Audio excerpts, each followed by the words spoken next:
Australian, yung mga tao na nawala ng trabaho, example so for example, ikaw nawala ng trabaho.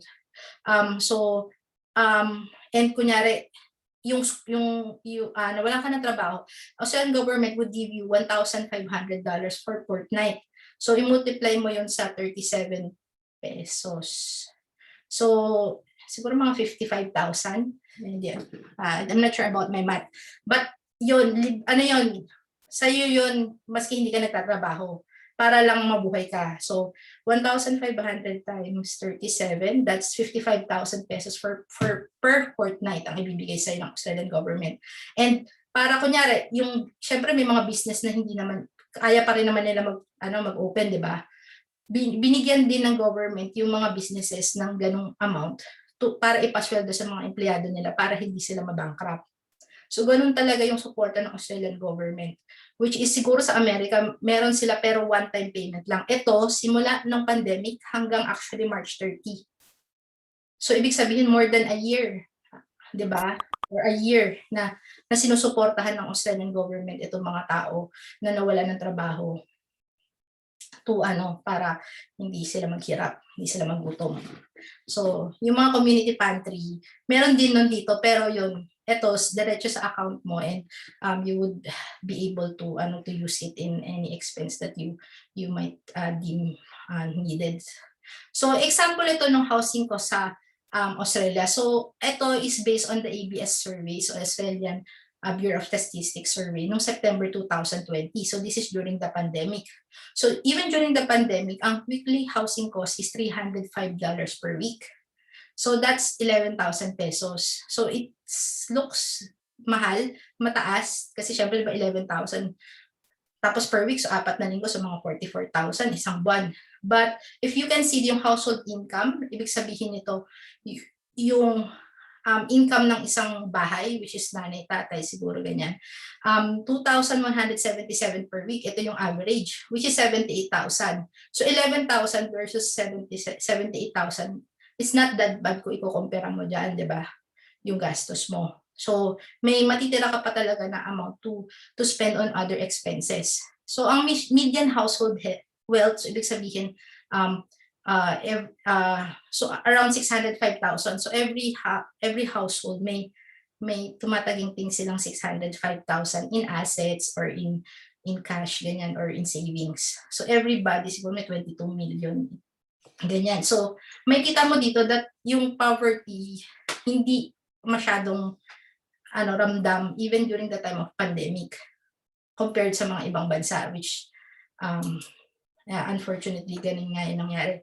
So, may kita mo dito yung salary distribution sa Australia. Tanatanong sa akin, Miss Marie, pagdating ba sa Australia, magkano ba yung kikitain ko? So, ito yung sagot natin dyan. So, actually, depende siya sa occupation.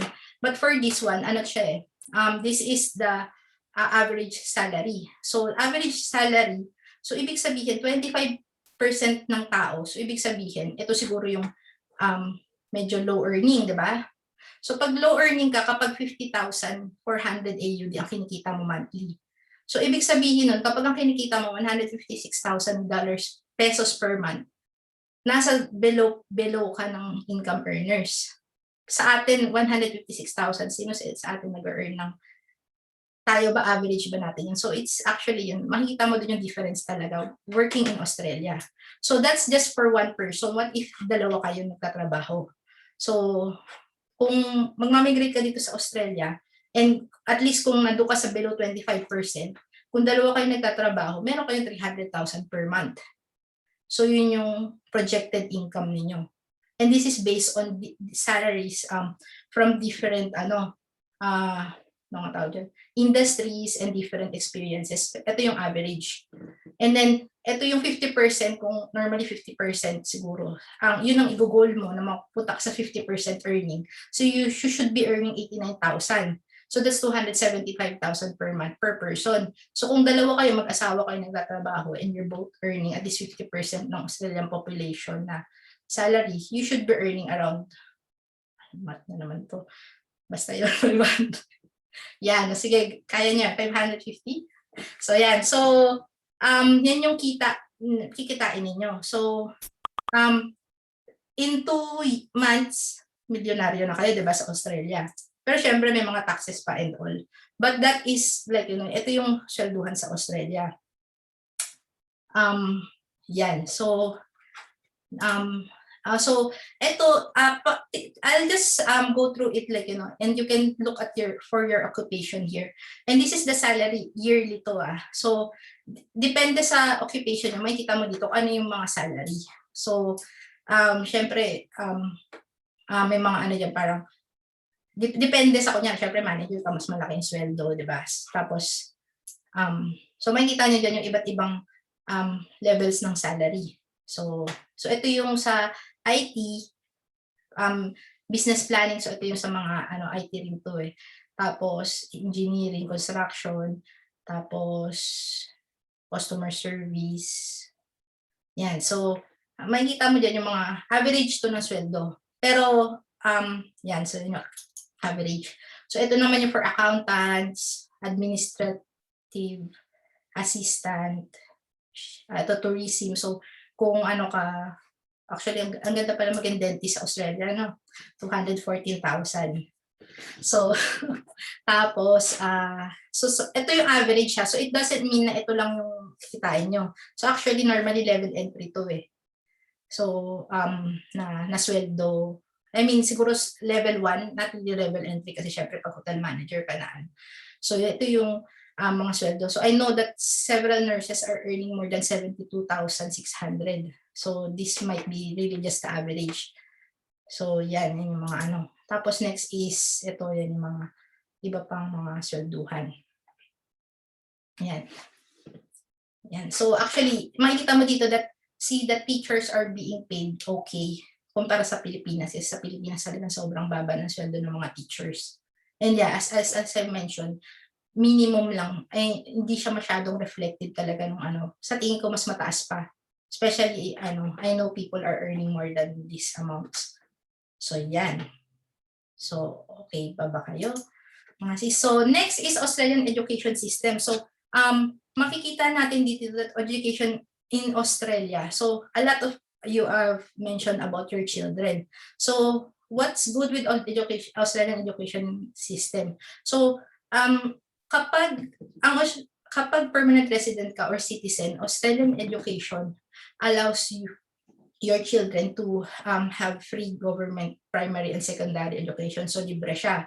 So napakaganda ng mga schools dito kasi nagpupunta ako dati doon sa school ng pamangkin ko, and they're very nice. Para siyang parang hindi siya school kasi para siya may park, and may mga playground, tapos very very clean, and maganda naman yung turo na. Tsaka siguro ang comparison lang is hindi siya ganun ka-stressful yung pag-aaral dito compared sa Pilipinas, which is siguro ang dami mong dalang libro, kung ano na yung mga tinuturo sa inyo na ang daming subjects sa isang araw. Dito parang siniswap nila yung mga subjects, hindi siya parang everyday lahat ng subjects ituturo. Tapos ngayon, COVID, actually sandali lang nagkaroon ng study online ng mga estudyante dito. Because COVID is very, very controlled here. Siguro a few weeks lang na hindi sila pumasok sa school. Ang nangyari, all the students, simula hanggang lahat ng estudyante, pinapasok nila sa school. So they say like, they're better off learning something kaysa sa bahay sila. And doon makikita wala silang talagang na-control talaga dito in COVID, and they're really living like normal children. Hindi nagtatago sa bahay, hindi katulad ng most ng mga sis natin hindi nag-aaral sa bahay. Ang Australian hindi siya masyadong nagkaroon ng ganung moment na nagkaroon ng online learning and dahil sa COVID. So yun, so masaya sila ngayon tatakbuhan din sa school, and even now so yun yung kinagandahan talaga dito sa Australia, that we were able to control the COVID situation, and they were able to like at least continually teach the kids. And during the time na nagkaroon ng pandemic, so in order for the children to come to school, syempre ang ginawa din ng government is yung childcare, So sabi ko 'di ba kanina, you send the children sa childcare from 7 to 6 o'clock. You can send them to childcare. May bayad siya, but it's subsidized by the government. What happened is, during the pandemic, nilibre ng Australian government yung pagpapadala ng mga magulang sa childcare. So, free talaga siya. So, anong nangyari? Hindi nagkaroon ng parang time na bumagsak talaga yung workforce systems kasi nandoon pa rin yung dating support needed eh. Kasi kung isasarado nga naman nila yung childcare, paano magtatrabaho yung mga parents? And what they did is free na siya. So, yun yung kinagandahan talaga. Talagang nandoon na you want, parang kailangan mo ng erratic, nakakaibang change, but the government supports you with it. The government supports yung yung initiative nila, hindi lang basta iniwan lang nila yung mga citizen nila para magdusa, di ba? So hindi lang basta kunya nagkaroon ng lockdown noon. So ang parents halos lahat are working work from home. So pero yung mga children, inallow nila to bring to childcare. So at least nakapagtrabaho ka, hindi yung may sa'yo, breastfeed sa'yo dyan, or may tatakbuhang bata dyan. And the service is free. So they removed that free yung subsidy na, yung free childcare na yun nung nawala na yung lockdown. I mean nawala yung talagang kami pumapasok na sa opisina ganyan. So next is yung Australian cases ng COVID. So I think this is also important. So makita ninyo sa United States 3 million. Ilan na ba sa Pilipinas ng COVID, mga sis? So I think around in a day mga 10,000 cases, di ba? But here in Australia, around 1 million. Oh my God. Okay, hindi ko expect. Gulat ako. 1,000. Okay. Yeah, so yung next is ito yung natin, yung imagine nyo 29,801. And these are confirmed cases. Mostly ito ay galing pa sa overseas travelers. So ngayon, pumapasok 'di ba yung mga overseas travelers? For some reason, pag mapasok nila sa Australia, may COVID sila. It also counts dun sa number of COVID cases. But actually, kung iisipin mo, hindi naman talaga nila nakuha yun sa Australia, 'di ba? But it only happened like yung mga first wave, second wave ng dito sa Australia, yung mga sinasabi sa news. Actually, mga 2-3 case lang yun. Pero nila-lockdown na talaga nila. Talagang, alam mo, ina-apple talaga nila yung apple. And that's how, kaya ganito talaga yung nangyari dito sa Australia. Everything is the same. Everything is normal because yun nga, parang 29,000 lang. Tapos sa death, syempre, unfortunately, we have that deaths. But it's actually more on, ito counted dito yung mga seafarers because may cases wherein yung mga seaman from cruise lines, na walang gustong port na tumanggap sa kanila but Australia allowed them to dock. May marami mga Pilipino doon and some of them died. So actually that's including the deaths here. And you could see, nakita mo ba rin yung bait ng Australian to allow them to come to Australia. And kasi syempre pag pumasok ka sa Australia, free na rin yung healthcare mo eh. Syempre hindi ka naman nila papabayaan, di ba? So even yun nga yung cost dun sa na yun is shouldered by the Australian government. And yun nga, syempre New Zealand also has a good response to COVID. And ang patunay niyan is meron ng COVID bubble. So it means that Australia and New Zealand citizens can travel back and forth without quarantine. Kasi napatunayan na walang COVID community transmission within the two nations. And eventually they would move yung COVID bubble sa Singapore. So we're projecting that soon kapag na-vaccinate na lahat yung iba, the other bubbles would follow. And I hope ng Pilipinas would have a better response sa COVID so that we would be also included in the bubble. And at least an opportunity for people wanting to migrate to study in Australia to move here. So ito pala yung So Australia allows entry of Australian citizens and permanent residents. So if in case nasa labas pa kayo ng Australia and you're granted permanent residency while in the Philippines, you would be able to enter. Hindi ka banned to enter. Only banned to enter are temporary residents like students and tourists. So if you would be fortunate enough to be to have a visa grant during this time, or get like a job that's in the priority sector, then you would be able to, and you and your family would be able to come to Australia immediately. So yun. So and ito papakita ko sa inyo healthcare. Actually ito yung talagang appreciate ko sa Australia. Marami sa inyo nagsagot dito na parang you're happy about the healthcare. Parang interested ka about the healthcare, di ba? So, kayo. So, ito actually, per Children's Hospital to. Dito ako dinadala yung anak ko. Hospital siya. Ang ganda-ganda ng hospital. Public hospital to. So, makikita mo talaga where your taxes are going. Imagine mo, di ba? Ayan, tulad nito, mga playground dyan. Waiting area to. Doon sa ano. Tapos ito yung parang, ito yung hospital yan. Tapos hospital din to. So, waiting, dyan lang siya doon sa mga ano. Tapos pagdating sa loob, mas maganda pa siya. So makikita mo talaga na kung saan napupunta yung tax mo, and may enjoy mo talaga yung benefit. And when you come to the hospital, totally free siya. Wala kang babayaran. So nung dumating ako sa Australia na hospital, yung asawa ko, hindi, nandito kami sa Australia, syempre, nandito kami. Tapos na hospital yung asawa ko, hindi pa kasi ako nakapasok na hospital, never naman ako nagkasakit. And then, when we're about to walk out, inabutan kami ng envelope. Pero bago na nag-usap kami ng asawa ko, sabi ko ganyan, kano kaya babayaran natin dito? Kasi he stayed in the hospital for 2 weeks dahil sa ano niya, parang blood condition niya. So he had like, he had several, yung parang plasma transfusion. Mahal daw yun, sabi ng asawa ko, kasi nurse siya. So, paglabas namin, so iniisip ko, paano kaya namin ito babayaran? Tapos inabutan kami ng envelope. Tapos nagulat, ninenervous ako, ano ba ito? Baka mahal to. Kasi alam mo naman sa Pilipinas, di ba, pumasok ka pa nga lang doon. Magkano na, di ba, nagtitiktak na. Tapos siya parang,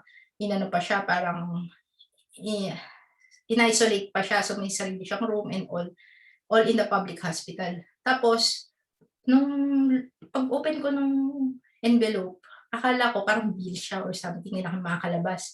Tapos sabi ko, pwede na ba, are we allowed to go? Tapos sabi niya, you can go. Why, do you still want to be admitted? Sabi niya, I thought you want to go home.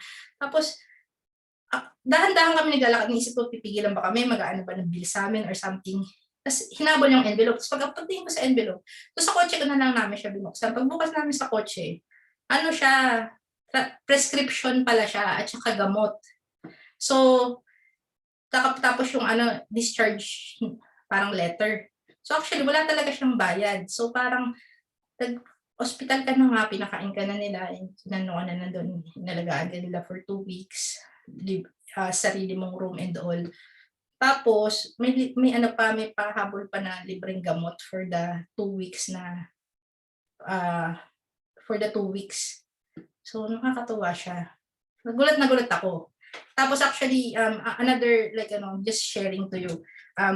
Nung nabuntis ako, nagkaroon ako ng pre-eclampsia. So I was in the hospital for at least a month. Nandoon lang ako, tapos syempre alam mo yung feeling mo kapag sa Pilipinas ka, iniisip mo yung sarili mo, iniisip mo din kung magkano yung babayaran mo, di ba? Dahil even, let's admit, maski marami ka naman pera, actually, madidrain yung pera mo sa pagpunta-punta sa hospital, especially kunyari, ganyan yung situation. And yung anak ko was in ICU for at least siguro mga 2 weeks, 3 weeks. But yun talaga, wala siyang bayad, and nakakatawa kasi talagang ma-appreciate mo talaga yung binabayaran mo na tax na talagang parang maiiyak ka dahil pagpunta mo pa doon sa waiting room nila, actually pinicturean ko yun yung time talaga na iyak talaga ako. Meron siyang parang ganitong waiting room nasa baba. Tapos parang private area siya, so may waiting room yung mga parents na parang dinonate lang ng mga tao and also supported by the government. Punong-puno yan ng mga deli. So may mga parang croissant, tawag dito, bagel, tapos isang table na puro chocolate. Libre lang lahat. Tapos basta ang dami, tapos may mga isang cabinet na puno ng Wesley cup noodles, tapos may mga tawag dito, parang basta libre siya. During that time, when you have a child sa ICU, ang hirap pumunta sa mga kainan, ganyan, although may pera ka naman, pero yung time na gagawin mo siya para lumabas, i-spend mo na sa time sa anak mo. But yun, ma-appreciate mo talaga that yung Australia talaga is taking care of its people talaga, especially sa times na kailangan mo. So yan. So medyo napadrama ako dun. So yan. So next is, ano ba yung benefits of living in Australia? So makikita natin dito, siguro hindi ko na lang masyado i-discuss lahat kasi sobrang dami. Talagang ang aanahin ko na lang dito is yung reduce yung inequality. So as you can see, like, dahil nga sa initiative ng government, halos lahat ng tao feel like they are almost parang pantay-pantay ganun. And you have also yung may kita mo dito yung kinagandahan kapag maganda talagang gobyerno, kapag lahat napupunta sa yung lahat ng tax natin napupunta sa kaban ng bayan, hindi sa kaban ng bulsa nila ng mga politiko. So, yun din yung kinagandahan. May mga corrupt siguro pero hindi ganoon katalamak and madaling makita dahil transparent kasi dito eh. And makikita mo yung mga government officials are there really to help yung mga tao and para maano yung mga initiative talaga nila. And also siguro to add, siguro for siguro, meron din gender equality which is they allowed yung marriage na ng same sex. So andun pa rin yung parang at least it's not just like for people like us that are like partners with na hindi so nandoon din sila. So also good din yung kinagandahan dito is yun nga peaceful siya tapos andoon yung parang makita mo that you're safe and everywhere it's clean. What does life below water mean? So ito yung yung may siya. So yung mga wildlife. So makikita mo 'di ba parang they have like different kinds of fish and meron din naman yun sa Pilipinas but dito kasi parang talagang ma-enjoy mo yung nature dahil makikita mo walang mga dumi-dumi sa paligid and life on land yan. So yun lang naman yun. Yan. So thank you. Thank you for the question. So next topic naman is about ito na. So Australian visa system. So now that you learned a lot about Australia, we will discuss more on the Australian visa system. So ito yung mga permanent residency pathways for Filipinos. So ang popular general scheme migration, employer-sponsored family, and temporary visa. So normally ang tanong sa akin, gusto daw nila magtrabaho sa Australia, paano? So actually, hindi ko siya masasagot ng isang chat the question lang. And mahaba kasi yung sagot dyan. So ito yung natin. So kailangan malaman mo muna ano ba yung mga types ng visa. Example, ito yung employer-sponsored visa. So itong visa na to, it means i-sponsoran ka ng employer mo. Ito yung example ng visa ay sa atin mga OFWs. Ibig sabihin, may work ka, tapos may employer na mag-sponsor sa'yo para magtrabaho sa Australia. Ito yung employer-sponsored visa. Ngayon, itong employer-sponsored visa natin, siya, so kailangan merong employer na mag-sponsor sa'yo. So it's either a temporary residence, ibig sabihin hindi siya permanent residence, or your employer can actually, nominate you to become a permanent resident immediately. So depende yan sa usapan ng employer ninyo. So kapag magtatanong ka, meron akong company sa Pilipinas and they're willing to sponsor. Oh, well and good. So kailangan mo lang, tanongin mo sa kanila, are you willing to sponsor me with a visa? So iba kasi yung gusto kanila bigyan ng trabaho, iba yung gusto kanilang ng sponsorship. So yun, di ba? So ang kinagandahan naman itong visa na to is itong 482 example is wala siyang age limit. So normally, ang age limit for permanent residence application is 45 years old. So ito, hindi siya bounded by this age limit. May question, I think ito sasagutin ko to ngayon na. So, she's in her early 40s and her husband is 50s. So, can they find a stable and secure job doon sa age nila? So, Actually, ang pinaka magiging hurdle mo is getting the visa muna. So as long as you have the visa, maraming trabaho sa Australia, you won't have an issue finding a stable and secure job. And dito naman sa Australia, they work until yung mga katrabaho ko nga, I'm in IT So may mga katrabaho ko doon ng mga 60, matanda pa sa nanay ko. So ganyan. So mga 70 years old. So they won't parang discriminate you sa age mo. But it depends on kung makakakuha ka ba ng visa. So that might be the issue siguro, kung makakakuha ka ng visa. But kung may visa ka naman, wala namang issue. So ito yung mga iba't ibang klase ng visa. And yun nga, ang kinagandahan ng dito sa employer sponsored, minimal English yung requirements. But you really have to have a sponsor. And then, how to have a sponsor? So, to have a sponsor, kailangan matanggap ka muna doon sa trabaho, di ba? And then, yun, they would start the process doon sa nomination and obtaining your visa. So, yun siya.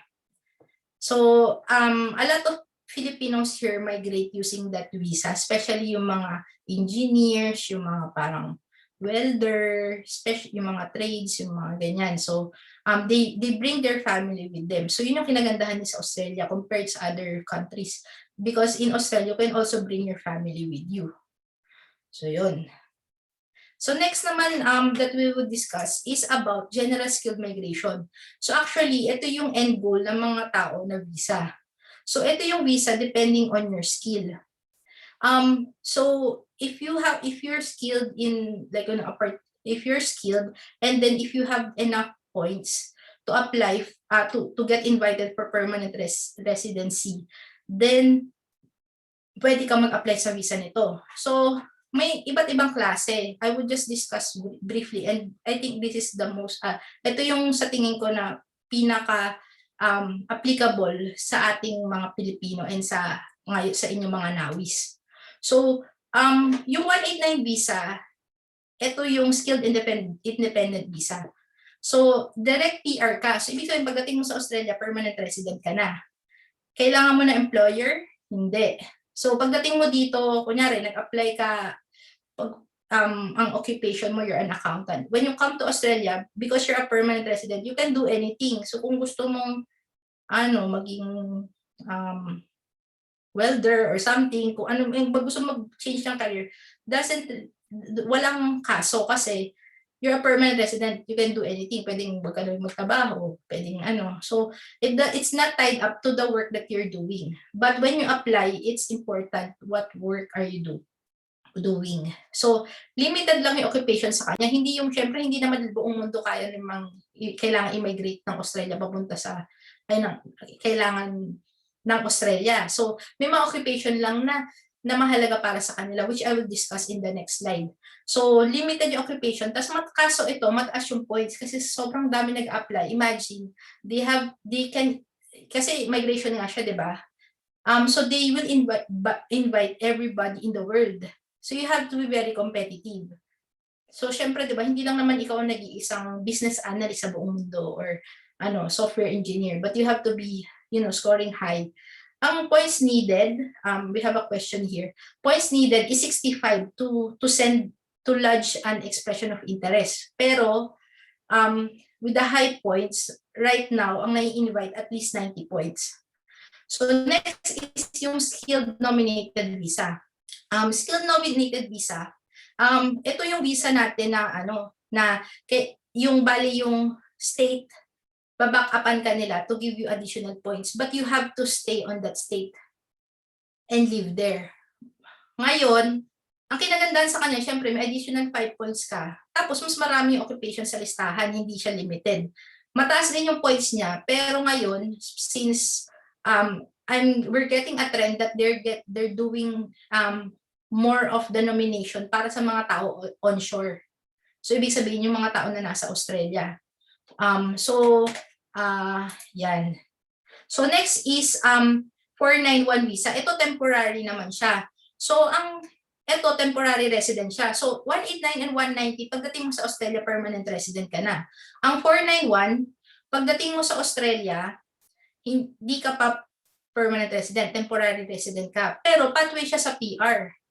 Ang kinagandahan sa kanya, 491, pathway siya sa PR. Syempre, yung points galing sa territory, so pwede yung mag-nominate sa'yo territory or state, or pwedeng relative mo. So, ibig sabihin, kunyari, meron kang kamag-anak na nasa Australia, kapatid, pinsan, tita, they can nominate you, but they have to live in a specific area. Hindi lahat, hindi pwede yung mga taga-Sydney. Kailangan regional, kaya siya regional sponsored. Example that regional area, pero hindi naman ganun ka-regional, is Adelaide and Perth. So, and next is more offshore friendly siya. So, they are sponsoring even people that are based offshore. So, ito, maganda to, pero yun nga, malalaman mo, hindi siya PR. And meron siyang pathway for PR. So, ito yung 191. Itong visa na to, hindi pa siya in effect, but it will be in effect November 2022. Kasi kaka-introduce lang nito. So, pwede ka maging PR after living 3 years doon sa, doon sa region na kung sino nag-nominate sa'yo. And you have to, you have to be employed and earning specific amount. Hindi naman ganun kataas yung amount, pero ibig sabihin lang, hindi pwede na tumira ka lang doon tapos wala kang ginawa. 'Di ba? So, kailangan, magtrabaho ka. So, mamaya i-discuss ko sa inyo, ano ba yung benefits being a permanent resident? Bakit ba mahalaga maging PR? At saka bakit ba, syempre, ano ba yung mapapala ninyo kung magiging PR kayo?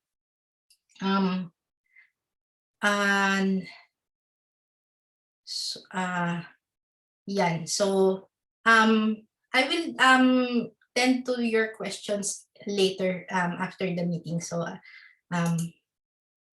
sa part 3 nito. So next is yung skilled visa basic eligibility. So, paano ba tayo magiging eligible sa PR visa? Doon sa skilled pala, skilled visa, itong tatlong to. So, yan. So, itong eligibility nito, it doesn't apply for employer sponsorship at saka sa ibang visa. Doon lang sa minention ko dito. Itong 1989, 190, 491 at 191. So, ito yung nakikita nyo. And I'm not sure, baka meron sa inyo, siguro meron sa inyo nag-try na ng calculator para malaman, ilang points ako, qualified ba ako maging Australian, mag-apply sa Australia as permanent resident. So, ito yung mga basic eligibility. So, you can use yung calculator online to compute your points. But yung specialty ng migration agents is to calculate these points for you and to determine kung ano ba talaga yung tamang points na i-claim. Kasi posible na mag-overclaim kayo and it would lead to visa refusal. So that is included during the consultation that I'm doing with my prospective clients. So, we'll just briefly discuss. So, ang age mo below 45 dapat. So, unfortunately, if you're beyond 45 years old, hindi ka pwedeng mag-apply ng visa na to kasi pas ka na sa age. Next is English language capability. At least 6.0 sa IELTS. This is very easy to obtain, especially for Filipinos. But with 6.0, 0 point siya. Wala siyang madadagdag na points sa'yo. So, you have to aim higher than this 6.0. So next is yung skilled occupation. So ang skilled occupation, you have to be yung trabaho mo dapat nandoon siya sa listahan ng skilled occupation and you have to obtain a skills assessment. So may ibang body may ibang third party assessing authority that would check your skills and your qualification kung both ba yon would be katumbas ng pagiging skilled sa Australia. So ang requirement na hinihingi dito sa inyo would be certificate of employment, payslip, transcript of records, diploma para makita yan ng So wala kayong interview na mangyayari dito. It's more of like providing the documents. But for some occupation, especially yung mga trade, kunyari chef, example, automotive person ka, ganyan. May mga practical skills assessment, but for professionals, it's more of like a documentary, pagpo-provide lang ng documentary evidences. So question sa inyong mga sis, ano ang inyong occupation? You can type it sa chat box. Nurse, IT manager, accountant, HR, dental assistant, mga dami ninyo. External auditor, teacher, drafter, nurse, IT engineer, software engineer, internal auditor, software tester, office manager, project manager, supply chain. So you can mention your husband's occupation as well. So dito sa visa application, isa lang naman yung kailangan mag-apply. But kung dalawa kayong skilled, pwede nyo rin gawing na dalawa kayo para more chances of winning. Pero normally, isa lang. Yan. Ang dami. So, ayan. So, sa Australia, may mga may mga occupation lang na may occupations in demand. So, may maraming listahan yung sa Australia. Hindi ba sinasabi sa inyo parang meron siyang yung 189, it has limited skills na occupations na nakalista. So, yung 189 listo. So, ito yung talagang pinaka in demand. So, makikita niyo siya, naka-arrange siya based sa occupation ceiling. It means ito yung ilan yung i-invite ng Australian government. So ito yung ano nila, budget quota nila. Ano tawag dyan? Allocations nila. Yan. So makikita mo ang nurses, napakabenta ng nurses, no? So nurses, talagang pag sinasabing in demand, totoo talaga. So 17,000. Ito yung change from. So ibig sabihin, tumaas pa yung needed. Ito yung mga iba software engineering programmers. So yan yung mga natin, yung mga in demand. So makikita niyo kung construction manager, electrician, mechanics, tapos ibig sabihin sa buong mundo sa chef 2,256 lang yung invite nila para sa isang financial year which starts from July. So from July 2020 to June 30, 2021 ito. And it resets every year. So hindi ibig sabihin na forever ganyan lang. And they allocate normally dun sa mga skill na mas marami silang kailangan. So pero hindi lahat ng skill nandito. So makikita mo, ito yung next na nasa listahan. So ayan, so meron mga teachers, auditors. So yung nakita may mga auditors and nandiyan na sila sa parang 1,000 plus na lang. But there are occupations na madami yung nag-a-apply. So yun yung mga occupation na hindi lang enough yung passing score na 65.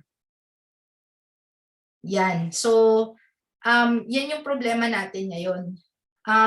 So there are kaya sinasabi na kailangan mataas yung score. Kasi example accountants, ang score na in-invite nung last invitation round is 100 points na. So and then for sa mga engineers 95. So sobrang taas na siya. So kailangan sobrang maging competitive ka. Yan. So yan. So makikita niyo kung nandiyan yung skill niyo. And ayan, you can also check yung skill, yung list na yan sa IMI website. So ngayon, ano pa yung kailangan para mag-migrate ka? So syempre, bukod na dapat skilled ka, kailangan healthy ka rin. So ito, buong family to. So they cannot let you migrate kung merong malalaking issue ng health ninyo. So yun yung, to determine this one, titingnan nila kung magkano ba yung cost ng to keep you healthy. So kunyari, may mga iba na nagda-dialysis, yung mga ganon, yung mga lifetime na mga illness, hindi masyadong, parang nung nagkakaroon ng problema. Tapos kunyari, meron kang TB, yun yung talagang medyo hindi ka nila papamigratein, so kailangan gamutin pa yan. So kung character, so example, kunyari, may conviction ka, depende so there are cases that you can still migrate, but yeah, dito sa mga cases na to, especially health and character, you have to consult with a migration agent para malaman mo kung magiging issue ba siya. And ayun naman. So next is yun nga, you have to score at least 65. And you can use DOHA's calculator to check kung ano yung score and or contact us. So we do a detailed consultation and let you know kung ano ba yung score mo and how we can do to improve that score. So ang next thing naman na i-discuss natin is ano ba yung process? So ang process natin is yun nga, preparation and gathering of documents. So you have to, dito pa rin to sa skilled migration you have to apply for yung skills assessment. So ito yung sinasabi ko, you have to submit your certificate of employment, transcript, yung mga payslip, ganyan, bank statement na pinapasweldohan ka doon sa trabaho na sinabi mo na na you're doing that job. Tapos you have also to take that IELTS exam or PTE. So, sino na sa inyo nakapag-take ng IELTS saka PTE? Tapos, ano ba yung, anong score ninyo? Raise your hand.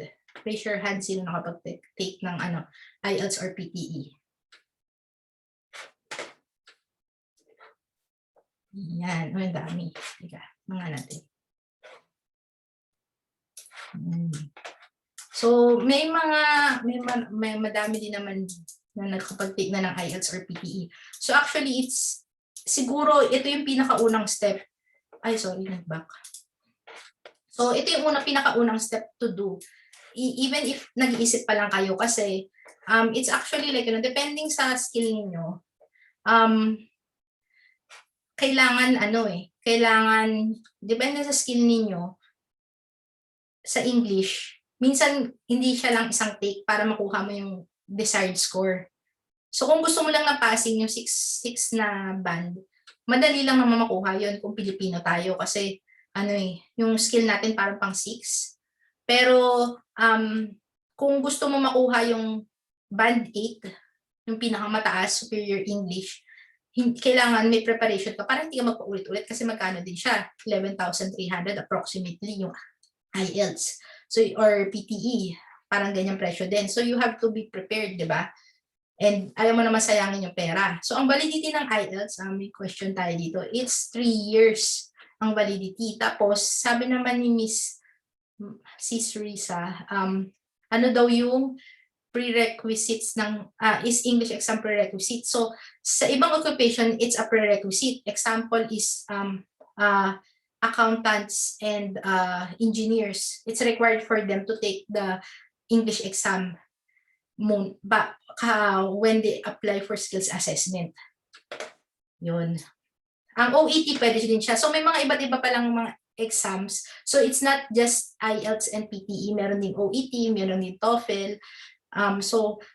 It's OET is also valid din na 3 years. And the good thing with OET, I think you can combine 2 OET scores together. This is just for nurses. Yun. Kayang-kaya ang IELTS band 8. O kayang-kaya mo yan. So, hindi naman siya impossible. Alam nga ako, band 9. Diba? So, kayang-kaya siya. So, ako naman, nag-IELTS ako. Nakadalawang try ako. First is nang nag-migrate ako. Second, nung nag-aral ako ng migration law. Kasi kailangan siya for kailangan academic. Mataas naman nakuha ko doon sa iba, pero yung speaking, ang baba ko, laging 7 lang. So, yun, na-aim ko kasi at least 8. Yung mga iba ko 9. Pero yung speaking ko yung mababa na 7 lang. Even though, 2 beses na nag-try. So, yun. So, kailangan ko improve. So, sorry sa inyo kung hindi ako masyado ganun ka-eloquent magsalita kasi IT yung background ko. So, minsan lang ako nagsasalita kapag nasa opisina. Kapag mag-hi, papasok at saka magbabay pa uwi. So, yun.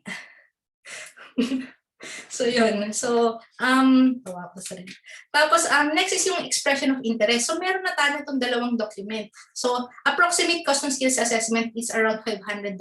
Pero, depende siya kung ano yung skills assessing authority. It can be more. But this is pegged at $500. So, that's around 18,500. So, if you want to start the process, ito yung initial investment na gagastusin mo. So, I think, naman siya, parang tingin ko, hindi siya ganun kalaki na investment, knowing na yun nga, yung benefits nung kanina, nakita niyo para magkano pa lang yung sweldo niyo in a month.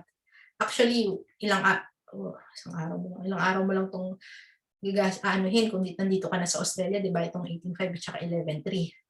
So yun, di ba? Kasi kung, yun nga, kung doon ka lang sa $50,000 per year, meron kang 135,000 a month na sweldo. So ito, wala pa siya sa kalingkingan ng sweldo mo, di ba? Kung isipin mo na makakapag-migrate ka sa Australia. So that's not really a big cost.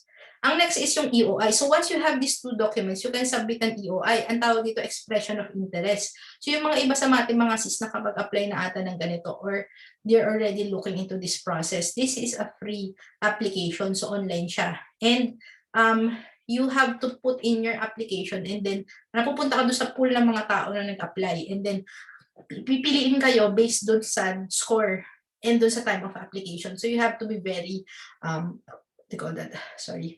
you have to be very competitive para ma-invite kayo. So, ang EOI, open naman siya kasi ang EOI actually is not a visa application. So, ano lang siya, it's like an expression of interest. So, there's no fee for that one. You can even apply maski wala kayong skills assessment tsaka IELTS. But, kapag na-invite kayo, sinasayang yung invitation, di ba? So parang nasa sabihin nila, wala ka namang documents to substantiate yung claim mo na ganito yung IELTS mo, na may skills assessment ka. So it's open to apply when you're even offshore or onshore, and it's not a visa application. It's just your expression of interest. So you can lodge that for free. So yung English exam validity is 3 years. Tapos yung skills assessment, depende siya sa skills assessing body, but it's normally 2 years to 3 years. So yun siya. So actually next is yung lodging. Kunyari na-invite na kayo. So among dun sa mga taong nag-apply, ikaw yung maswerte na napili. And because siguro na-meet mo yung score na required, pasok yung mo yung skill mo dun sa kailangan nila. Kasi yan. So pwede ka na mag-lodge ng visa application. Dito na yung mas malaking part ng gagastusin. So ngayon, marami kang fill upan dito. Marami fill upan dito based dun sa mga information na galing dun sa skills assessment mo, dun sa personal information mo. And it costs, ito siya. So, balik tayo dito sa processing time nito, submission of expression of interest. So, EOI expires sa 2 years. In 2 years.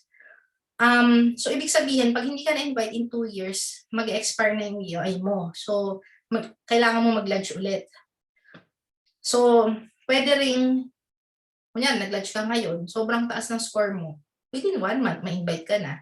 So, it really depends no sa'yo. Kaya yung processing time nito, it's very mahaba talaga.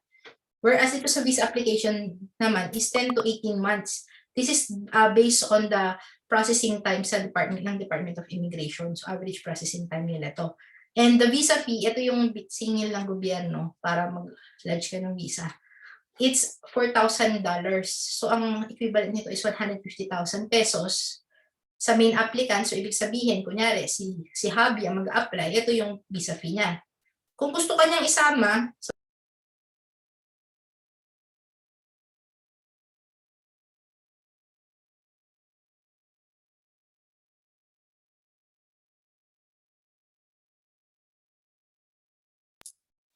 hello, sorry. So, 150, sorry, na-mute ako. So, 150, sama mo yung asawa mo. So, 75,000 siya. Tapos, kapag may anak kayo, below 18 years old, 38,000. So, mas marami siya. Nung unang panahon, isa lang yung visa fee nito. So, 150,000 lang dati. Isang visa fee lang dati, mga 2,000 plus lang. Maski 10 pa yung anak mo. Siyempre, isa lang asawa mo, di ba? Pero ngayon, nawaisa na ng Australian government and they're asking for more dito sa pag-lodge ng visa application if you have dependents with you. Last issue, yun nga, kapag nag-grant na is you can fly to Australia and then you can prepare for your new life. Yan, yay. So, wala ko. So, nag-i-invite sila during the pandemic. Yes. So, may mga iba na na-invite during the pandemic, but it depends on the occupation. So, normally yung mga ngayon, mga nurses, medtech, mga gano'n, medical field, but there are some that are not in that occupation pero na-invite. So, depende din talaga kung ano ba yung in demand. But normally, maski yung mga ibang occupation, may na-invite naman. But yeah, so ngayon is ito yung yung cost. So total cost. So you can request for, probably we can upload like sample cost depending kung ilan yung dependent ninyo. Pero ano na to, estimate lang to.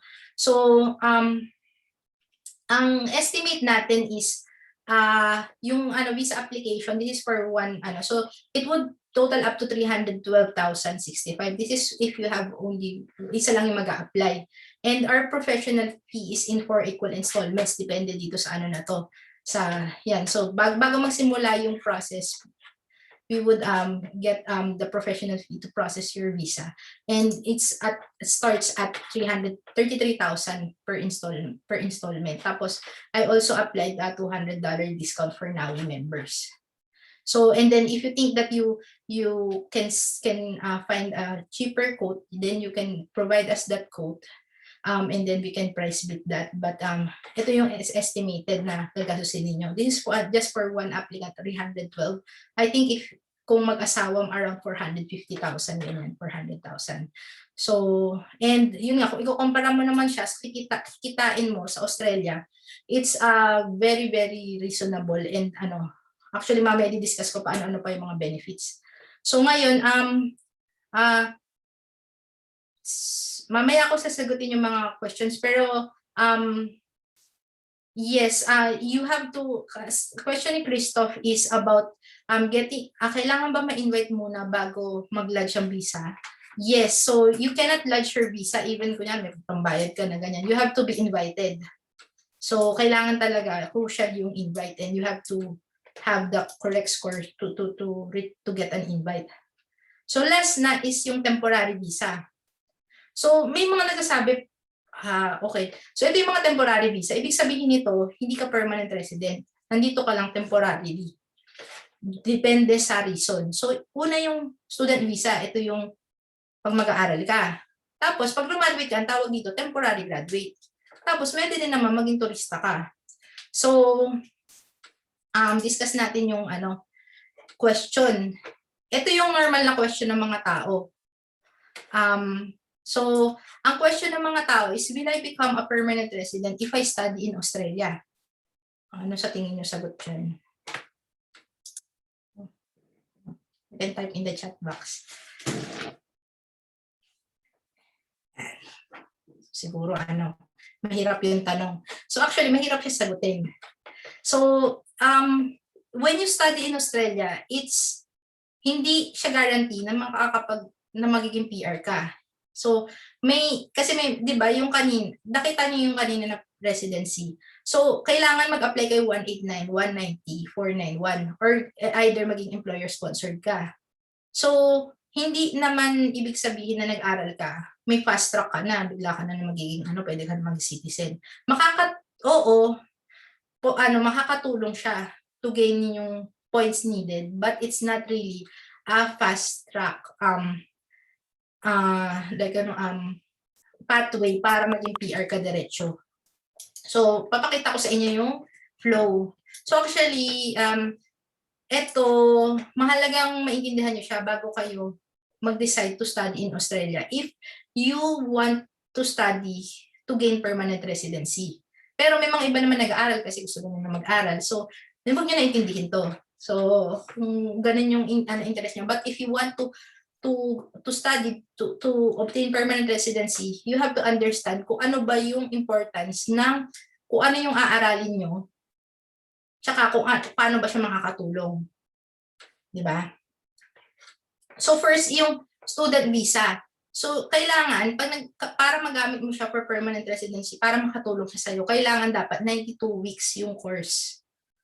And kung mag-aaral ka ng bachelor, master's, or PhD, it would allow you to have post-study work stream. Ibig sabihin, ito yung post-study graduate visa equivalent ng Canada. So, pagka-graduate mo, pwede ka pa mag-stay sa Australia to work, to do anything you want. kapag ito yung inaral mo, 2 years, 3 years, 4 years, depende sa course. So, 2 years pag bachelor tsaka master's, 3 years kapag master's by research, 4 years kapag PhD. So, pag nag-aral ka sa regional area, may additional 1 or 2 years. Pag graduate work stream naman, kunyari, di ba sinasabi nila, oh, mag-aaral ako ng childcare or mag-aaral ako ng cookery, tapos magiging PR ako. Actually, ito yung mangyayari sa'yo nun. From diploma, pwede ka mag-apply ng graduate work stream. But compared to dito sa may, nung PhD ka, di ba, kanina, or bachelor, master's, or PhD, 2 years, 3 years, 4 years siya makukuha nila, plus may additional pa sila, di ba? Ikaw, 18 months lang. Yan lang ang makukuha mo. Mas mura yung course mo, pero at the end of the day, ito yung kailangan mo. Tapos, kailangan mo pang mag-apply na skills assessment. Kailangan pa yung inaral mo, dapat, nandun sa skills occupation list na pinakita ko. Pag wala doon, hindi mo ito makukuha yung next. So, uwi ka na. So, kailangan mong uwi ka na kung hindi ka naman skilled, hindi mo ma-apply itong next step, di ba? Or mag-take ka ulit na ibang course. So, yan yung ano natin sa pag-aaral. And ito, tawag dyan, temporary graduate visa, 485. And then, after nito, itong, di ba, pag nakapag-aral ka na, let's say, nakuha mo itong TR visa, you would gain enough experience para makakuha ng additional points. Kasi, ano yung kasali rin yung, yung pagtatrabaho sa Australia sa points that you can gather. So, general skilled migration, pwede ka mag-apply. So, 194 na ito yung mga visa. Or, kung maswerte ka, pwede ka mag-apply as PR kasi, ng employer-sponsored. Kasi kung nasa Australia ka naman na, habang nag-aaral ka as student, malay mo yung employer mo habang nagpa-part-time ka would sponsor you. So, since nandito ka, nakikita ka nila Kasi actually, mahirap magpa-employer-sponsored kung hindi ka naman nakikita ng employer mo. So, actually, sobrang skilled at saka sobrang galing din ng mga tao na nai-invite ng employer to sponsor them na hindi pa nila nakikita yung tao. So, like, at least, kaya sinasabi nila na, baka ma-sponsoran ka. Pero actually, nandun pa rin yung baka. Hindi siya guarantee. But, it raises your chances since, physically, nakikita ka nila, they have seen your work, ganyan. O yan. So, ngayon, ang natin is, ano ba yung advantages of studying in Australia? So, advantages of studying in Australia. So, bukod sa its world-class top-notch education, ito yung mga points na makukuha mo. Di ba kanina may point 65? Sabi naman natin, ang hirap pang makuha yung 65. Marirealize nyo siya kapag ginamit yung calculator. Ito yung mga additional points na makukuha nyo kapag nag-aaral kayo dito sa Australia. Potential siya. So, it's around 10, 20, 30 to 35 points. Hindi nyo pwedeng kunin lahat. Depende sa course na kukunin nyo. Kaya important to consult with migration professionals or education agents para malaman nyo or intindihin nyo kung hindi kayo mag-agent kung ano ba yung course na makakakuha kayo ng maximum points. Mamamaximize nyo to. Kasi itong points na to, hindi nyo makukuha kung nasa offshore kayo. You can only do it while in Australia. But, you have to choose kung ano yung gagawin mo. You have to plan kung ano yung gagawin mo sa Australia. Hindi yung pwede pagdating dito.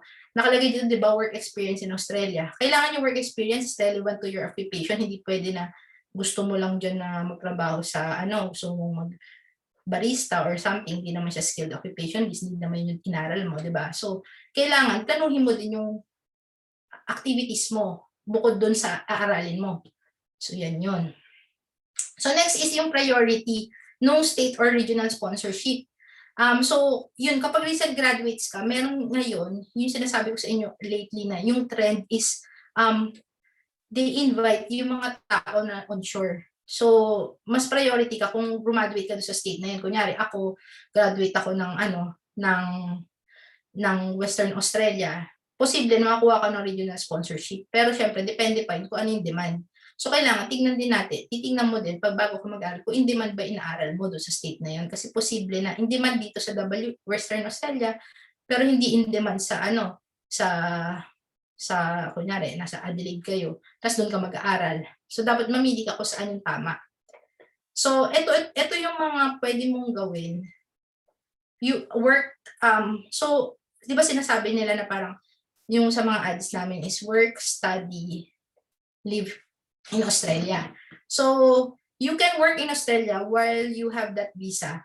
So, ang pwede mong trabahuin is 40 hours per fortnight, or meaning 20 hours per week.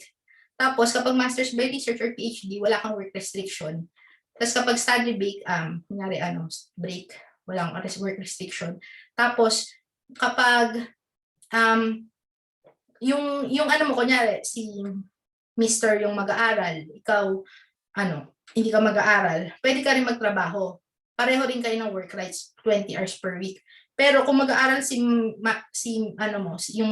yung student, kasi ikaw yung dependent, mag-aaral siya ng master's or PhD, ang mangyayari niyan, ikaw, pwede ka mag-work full-time. So, kunyari, trabaho mo, kunyari, IT ka, pwede ka mag-full-time ng IT.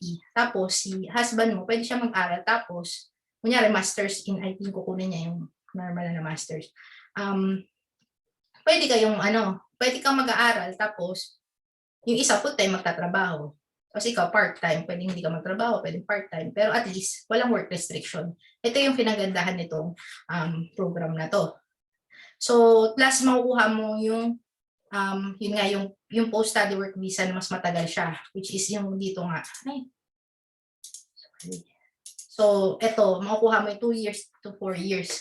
Whereas kung, kunyari mga graduate certificate in leadership, hindi mo makukuha yan. Actually, hindi ka pwede mag-apply nitong visa na to kasi hindi ka makakuha ng skills assessment kung ganun yung course na kukunin mo. So, yan. So, next is last is, ito is specifically for WA. I'm not sure with other, yung WA, Western Australia, kung saan ako.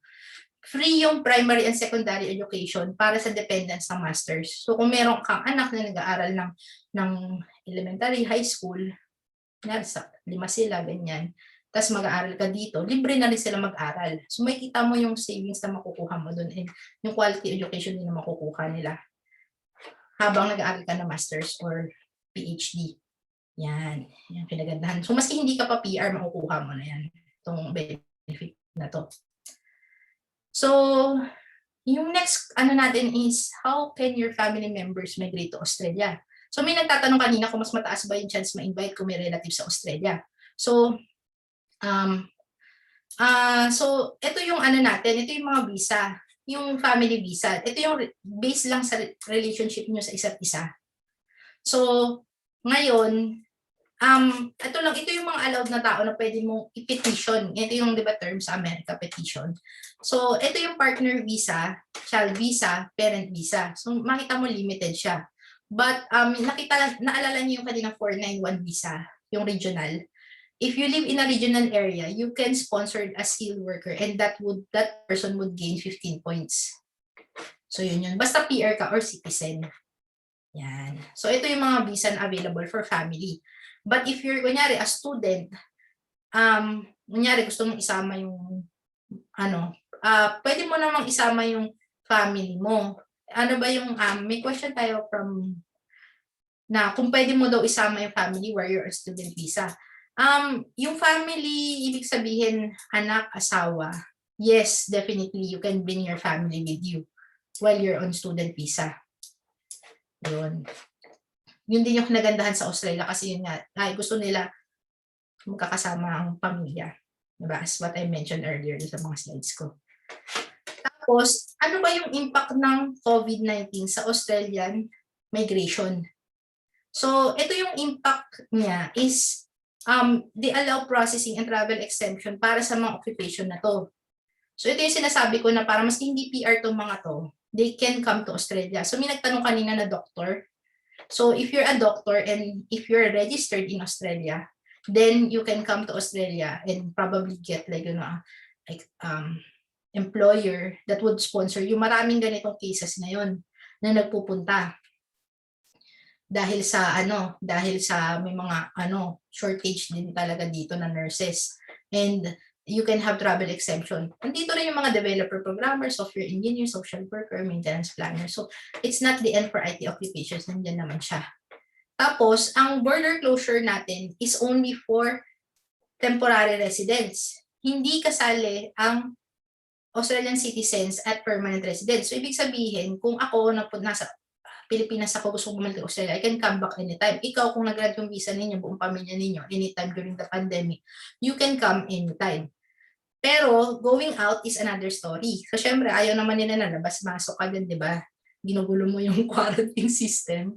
So, we would have a very good reason to go out. Pero hindi naman ibig sabihin na bawal. So, if you have compassionate and compelling reason, may namatay sa pamilya, may something very important, compassionate and compelling, Australia would allow you to leave Australia. But yeah, yung mga students and visitors temporarily, hindi mo na pwedeng pumasok as Australia manages its COVID, yung COVID situation dito. So ngayon, except New Zealand ngayon na nagkaroon na ng bubble. Tapos sabi, kung napaprocess ba yung visa, yes, applications are still getting processed. Especially yung mga medical occupations as I mentioned, at saka yung mga partner visa application.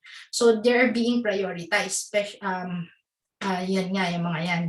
So next, tingin ko impact is, we as migration professionals, we're expecting a boom in migration. Kasi nakikita namin, even now, nagkaroon ng influx ng mga tao interested to migrate to Australia, especially maganda yung situation dito sa Australia. And siguro dahil din sa disappointing way paano na-handle ng mga ibang bansa yung home country nila yung COVID situation. That's why we expect that there would be a boom and Australia would be happy to welcome migrants again kapag nag-open na ang border, since there are lots of jobs dito na hindi mapunan ng local talents. So talagang sobrang kailangan talaga ng migrants, kasi yung mga trabahong ginagawa ng mga migrants hindi actually ginagawa ng Australian, and magki-cripple talaga yung economy and yung system ng Australia kung hindi sila mapapapasok ng mga migrants. So it's not really parang talagang take this as an opportunity to prepare everything para kapag yun nga kapag PR ka naman wala namang issue eh. So you can prepare anytime and you can be at the first one to do sa expression of interest, and you can immediately go to Australia. So nagiging issue lang naman siya sa mga students and visitors na coming to Australia. But PRs, if you're successful in obtaining permanent residency during the COVID pandemic, then immediately makakapasok ka naman sa Australia with your whole family. So yan. So yan yung, as I mentioned, yung travel bubble. So that is very important na magsimula na itong travel bubble na to para ma-practice nila kung ano mangyayari, and it would also enable siguro yung Pilipinas para sana masama tayo sa travel bubble para yun naman yung mga international students din natin makapasok din sa Australia. And other good news is yung Victoria and Melbourne, or yung Victoria yung state ng Melbourne, there are tawag dito, allowing international students into their borders. So they're just finishing up the plans, pero around May or June siya. And siguro hindi naman lahat, siguro kasi marami international students eh. But gradual siya na mangyayari. Yun. So I think we'll just have a short break, 5-minute break, and you can type in all your questions. And next we discuss is about next I will discuss about the benefits of being an Australian permanent resident. Ano ba yung mga benepisyo na nakukuha ng mga Australian permanent residents and citizens. I think magiging interested kayo dito kasi actually dito yung ma-appreciate nyo talaga yung living in Australia, and we'll open our floor with for the questions, and siguro i-type nyo na lang yung mga messages niyo, questions niyo dito, and we'll just take a quick 5-minute break. All right.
All right. Yeah, we're back. So,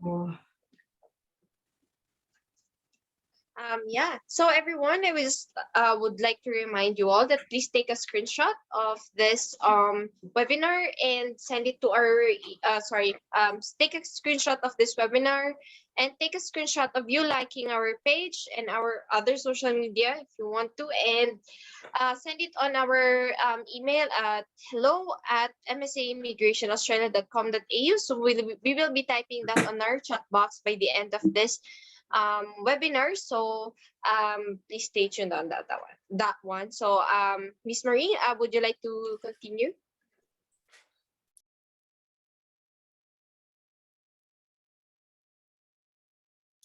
hello. Yes. Hello everyone. Yan, so okay pa tayo. Sorry, medyo mahaba yung session natin.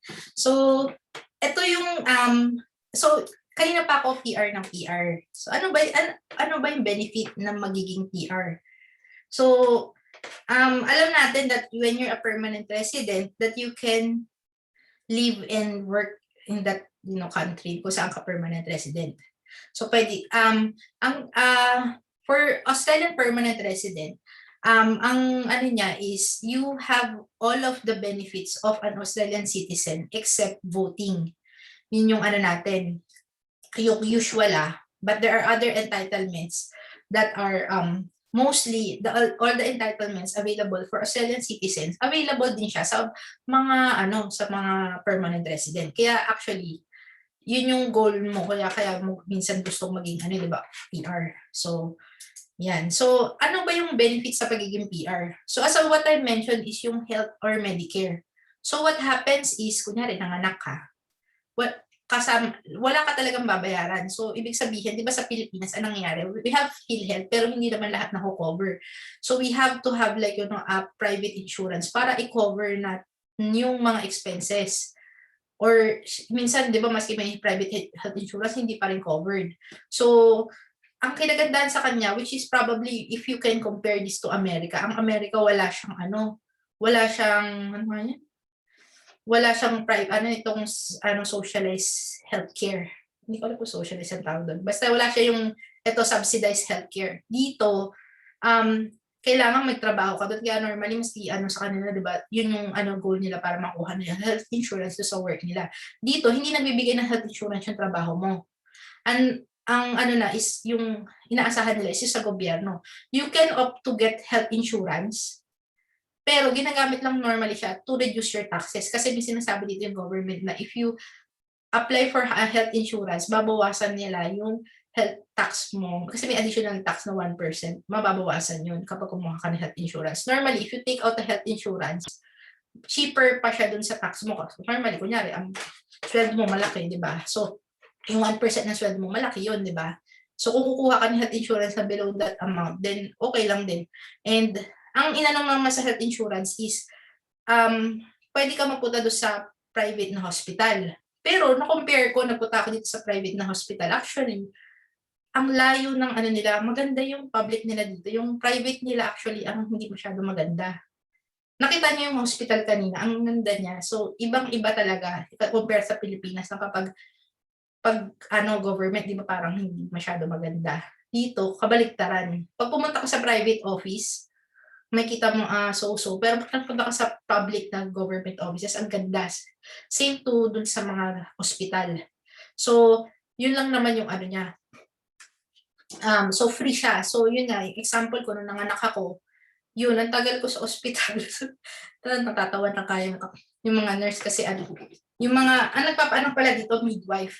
So natatawa na sila kasi parang tagal ko na. Pero ang case ko naman kasi may pre-eclampsia ako. So hindi na nila yung, yung blood pressure ko and all. And free yung food. And ma-appreciate mo talaga. Tapos,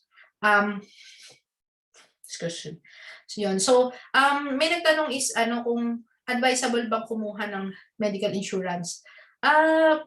Pwede naman or hindi. Pwedeng hindi na actually hindi mo siya kailangan. Ako ngayon, tinanggal ko na yung health insurance ko kasi ayoko na magbayad. And kasi para may threshold ng sweldo eh. So kapag ganun yung sweldo mo, kailangan magbayad. Kailangan mo ng parang may option na tataasan nila yung tax mo kapag hindi ka kumuha ng health insurance. Pero kapag below naman, hindi mo naman kailangan. So, kung kailangan mo kumuha ng medical insurance, hindi. Actually, maski may health insurance ka, hindi mo siya magagamit. Oo, kasi yun nga pagpasok mo sa ospital, ang automatic na gagamitin nila yung public, yung Medicare. Automatic siya. Wala kang pila pa na form anything, kailangan lang ng card mo. Tapos, maski yung mga GP consultation, I mean yung mga, tawag ito, yung pagpupunta ka sa doktor, free siya. So, nga ako, kunyari mas kadala mo nakita akong doktor. So, hindi katulad sa Pilipinas na parang parang ang hirap pumunta sa doktor, parang kaching-kaching laging ganun. Maski may pera ka naman, maski may health card ka naman, ang hassle, di ba, na parang may kailangan pang, ito lang yung mga pwede. Dito, halos lahat bulk bill yung tawag, which is free. Sila na yung bahala, pati yung mga test, libre. Tapos, yung mga gamot, subsidized din siya, heavily subsidized. Yung mama ko, meron siyang alta pressure. So, sa Pilipinas, meron siyang iniinom na gamot. Dito, binilang ko siya ng madami kasi mas mura yung prescription dito. Even maski maski tourist lang siya. So, yun, compare mo talaga na kung paano pero kung makikita mo dun kung ilan yung percentage na binawas ng gobyerno. So, which is very good na ma-appreciate mo talaga yung health na to. And then next is you can live and work in Australia indefinitely. So yun, being a PR, you can stay here as long as your visa, yung visa mo does not expire. Pero yung travel facility, meaning if you can travel back and forth, para siyang passport, it would expire after 5 years. So the expectation for you is to gain citizenship during that time, kasi dito sa Australia you can gain citizenship after 4 years of living here, and kailangan during that 4 years at least 1 year come 1 year come permanent resident. So mabilis lang, 4 na taon lang PR ka na, citizen ka na, you can have the Australian passport. Next is yung free and subsidized education. So malaki talagang tulong tong education kasi yun nga, magkano ba yung tuition fee sa Pilipinas? So, maski yung mga batang maliliit, di ba magkano na? Dito, free talaga siya. And ang gaganda ng school. Dito, yung mga private school, actually, Catholic school sila. So, if you want to bring up your child in a Catholic faith or like yung kunyari Christian school, you can bring them doon sa school. Pero kung ikukumpara mo yung facility ng school doon sa sa mga public, mas maganda pa rin yung public. May exemption, may mga ibang parang boarding school, yung mga para sa mga super which yun yung medyo mahal. Pero yung mga normal na Catholic school, around $2,000. Start sa $2,000 per child lang per year. Tapos may pa siya, may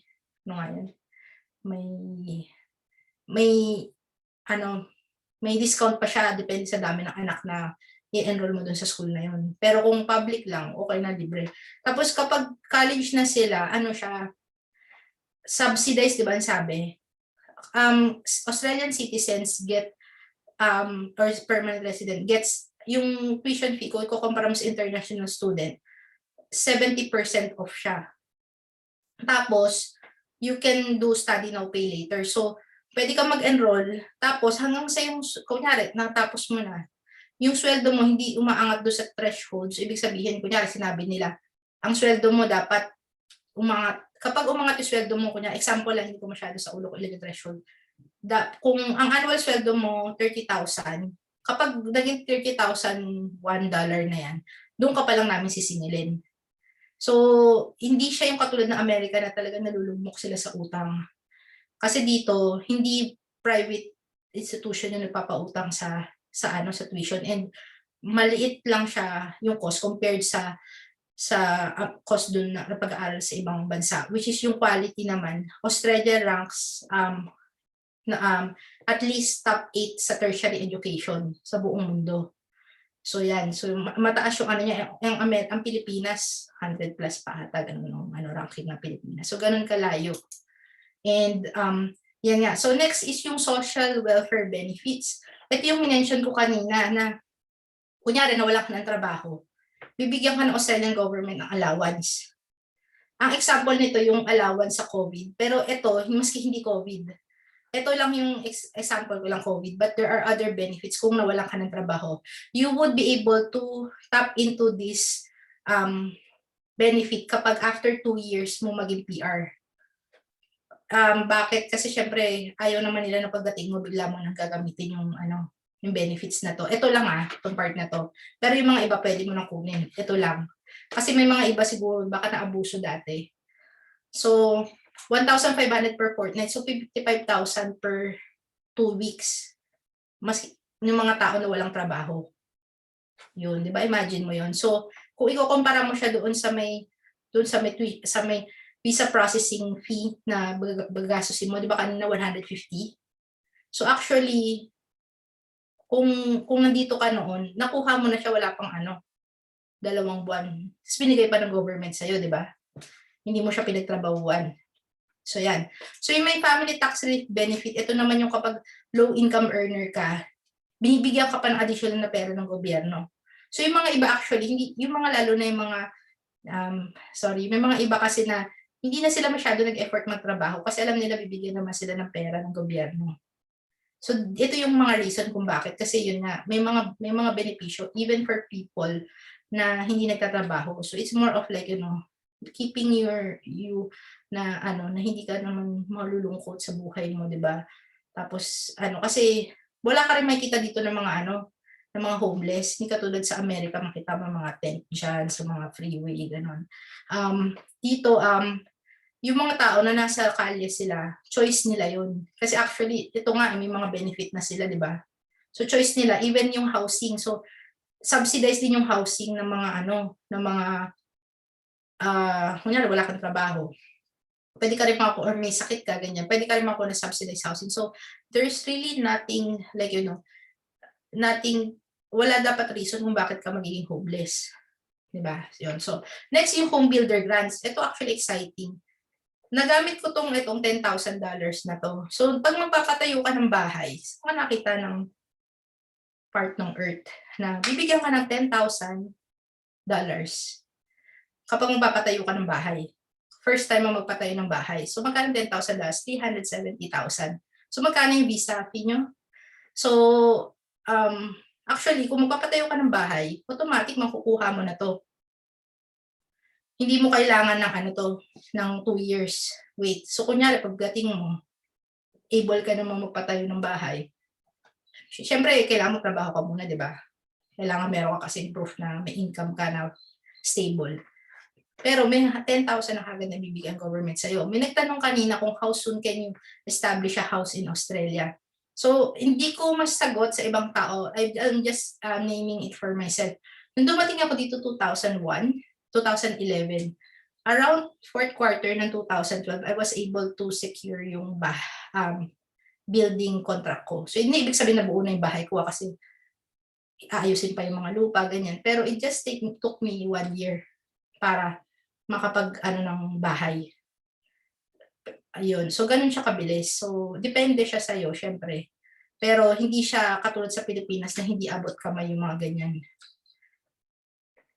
Tapos next is yung ngayon, nagka-COVID, meron sinasabi na COVID home builder grant. So 25,000 naman yun. Bigay ng federal government. Ito yung government na buong. Ang kotse, actually, pwede ang bumili. Ang kotse kasi dito mura lang. Depende kung anong gusto mong kotse. Kunyari, gusto mo ng Audi, syempre matatagalan ka, di ba? So, kung mga normal lang na kotse, mga Toyota, Honda, and second hand, kasi ang presyo ng kunyari mga ganyan, parang, let's say, 15 to 30,000. Tapos, kung bibili ka ng second hand, actually dito yung second hand, mga 2,000 to 10,000 lang. So, even siguro mga 3 buwan, makakabili ka ng kotse mo. So, yun. So, ganun naman siya. Kasi magkano naman yung sweldo, di ba? Kung, maski nga itong COVID relief lang yung gagamitin mo na pera Tapos kanina, di ba, nakapeg as $2,000 per week yung average weekly salary. So, makikita mo na doon kung yung kotse pumapalo sa mga $3,000 to $10,000 na second hand or 20,000 to 40,000 na brand new. Yun. Kung priority magka-kotse, edi pwede mong gastusin yung pera mo lahat sa kotse, di ba? Yeah, it's up to you. So, yung kotse dito, normal siya. So, in a household, bawat tao may kotse. So, kunyari sa bahay namin, meron kaming 2 kotse kasi 2 kami. Ganun. So, hindi siya yung katulad sa Pilipinas na kailangan mong ipunin yung ilang lang sahod mo para makabili ka ng sasakyan. Ayun. So, yung next is yung about dun sa home builder grant. So, ito pa. So, may additional na naman 20,000. So, approximately, 55,000 yung ibinigay ng COVID ng government para magpatayo lang ng bahay yung mga tao. Kasi nga, gusto nila magkatrabaho yung mga tao na nasa Australia, like yung mga builder, yung mga bricklayer, yung mga ganyan, mga construction worker trades. So, approximately 2 million pesos. Ito pa lang dito sa grant na ibinibigay ng government when you're an Australian PR or a citizen. So, dyan pa lang, bawing-bawi na yung investment ninyo kapag mag-apply kayo ng visa. So, next is yung government grant. So, kapag magpapatayo ka ng pagpapalagay ka ng solar, may discount din yung government. So, kunyari, so parang around 30% yung discount. So, nag-avail din ako nito. Tapos, kapag matanda ka na, may pension ka din. So, up to some amount. Pero, syempre, hindi naman yung tipong kung nandito ka sa Australia, sakto siya sa panggastos mo. Pero siguro kung nasa ibang bansa ka, mayaman ka, di ba? Kasi kumbaga yung value ng pera ng Australia mas malaki. Tapos yung childcare subsidy. So kung may anak ka, pinaka-minimum na ibibigay nila sa is 50% nung bayad sa childcare. I-shoulder ng gobyerno. So ang dami niya talagang benefit.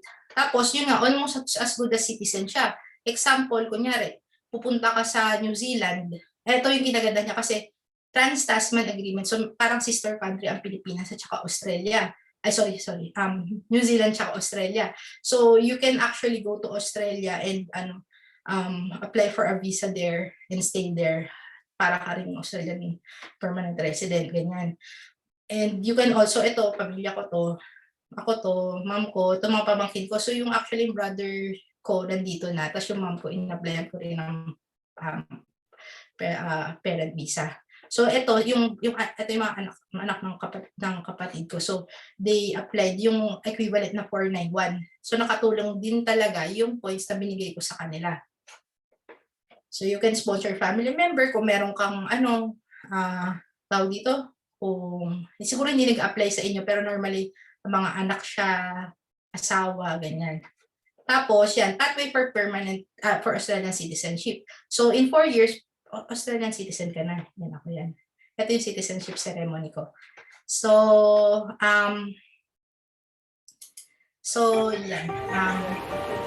So we'll move to sa question and answer na natin.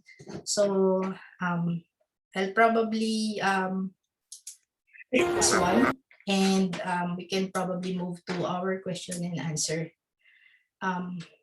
You can type in, pabalik pa tayo sa simula. Reina, can you help me?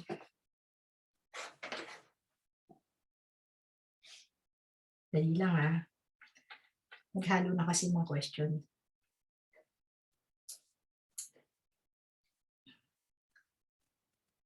So, we have a question here from pwede ba mag-sponsor ng PR visa kahit anong employer? So, they can sponsor PR visa, but they have to be approved as a nominator. So, kailangan magpa-approve muna sila, yung business nila na pwede sila mag-nominate. Then, they can sponsor you. So, yun yung sagot doon. Tapos, ilang points yung needed, sabi ni Miss Daphne. I'm assuming this is for the 189 visa. So that's 65 points po. Tapos si Sir Anton, how long is the waiting game for the 190 or 189? So yung assumption, yung sa 189, it's around hindi natin masabi kung gaano katagal kayo makakakuha ng invitation to apply. But we're assuming that once you lodge yung visa na, it's around 10 to 18 months. Tapos yung sa 190, actually mabilis siya. Depende sa kung gaano kabilis kayo i-approve yung invitation nyo ng state. Yun. Sorry. So si Miss Maria, sabi niya, if si husband lang ang merong employer-sponsored visa and he will bring our family with him, what kind of visa do we have to secure? Me and the kids. So actually, kung employer-sponsored siya, the employer can include you dun sa application. So you can apply for the visa yung asawa mo. Tapos pwede niya kayong isama as dependents dun sa visa. Yan. Tapos, question from Miss Faith Madeleine. What is the usual pathway for doctors? So doctors actually and nurses, especially yung mga medical occupations that requires registration, iba yung pathway. Pwede silang yung, di ba kanina yung 189, 190. But the usual pathway for doctors is the employer-sponsored. Kasi, but you have to get your registration first to practice as a doctor. Yun po. And once you have that full registration, you can apply for either yung dun sa 482 kasi marami pong nag-sponsor ng doctors. Or you can apply dun sa skilled migration stream yung direct PR 189, 190, 491. How about it? Yeah. Okay. Sige po. Alright, Aray na. Ikaw kaya. Okay. Binabacktrack ko po yung mga questions from earlier. Okay. Nasaan na yun? Okay. So, simulan po natin siya sa may form format ba siya or letter? From Maureen Marcelino, free form. Please clarify po yung question, but let's move on to the next question. Dapat ba walang pre-existing medical condition?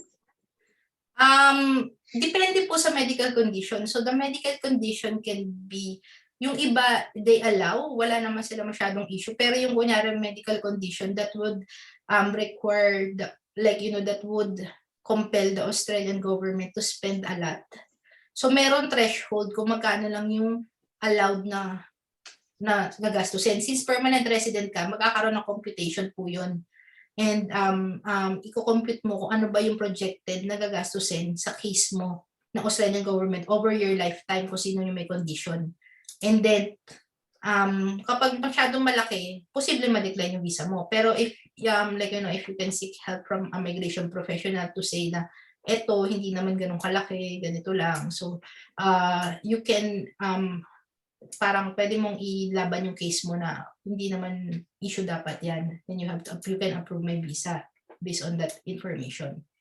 Okay. Alright. So from Miss Marie Car Adaw, what if si wife hindi naman working for ilang years na? Pwede ba siya mag-submit ng skills assessment para tumaas ang points? It depends kung si wife ba yung main applicant. We would have to get enough experience para makakuha ng skills assessment. So kunyari, may ibang occupation that requires work experience pag nag-apply ka. May iba naman na basta nag-aral ka ng specific, kunyari, engineers. You can just study, wala ka work experience, makakuha ka na ng skills assessment. So it depends po sa occupation. And kung dependent naman siya, posible na hindi naman na siya kailangan na mag-pass skills assessment kung hindi naman siya, hindi naman yung gagamitin yung skill niya para makakuha ng additional points. Yes po. Apo. Tapos from Yani, yung EOI, para po ba siyang letter of intent and sample po? Ano po ba? Ang EOI kasi ano siya, online application form. So it would para siyang online application form. So para ka nag-fill up ng biodata mo doon. So wala ang niya, hindi siya actually pipila pa mo siya online. So may tanong si Miss Maureen about the format. So hindi siya letter or hindi siya So it's like an application form. Online application form with fields that you have to fill up. Okay po. Moving on to the next question from Miss Daphne. Nag-i-invite po ba offshore this pandemic? Yes, definitely nag-i-invite naman tayo. Nag-i-invite naman. But it depends on the occupation, kung sino yung mauuna and sino yung priority. Okay po. And I think ongoing pa rin naman ang process, even if it's pandemic, open pa rin naman po ang Home Affairs to process itong mga applications po natin. And yun nga, yung application kasi natin, it does have a time.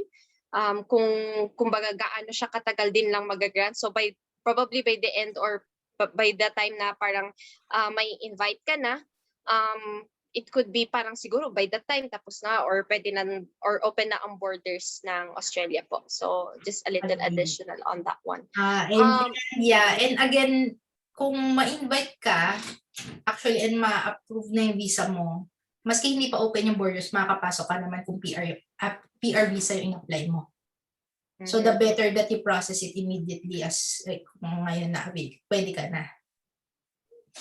Okay po. Alright, so para may mga ibang may nag-question na rin ng same earlier. Okay, so wait lang, hinahanap ko pa po yung ibang alright, hold on lang po ha. Medyo marami kasi yung nagpo-pop up na question. Okay.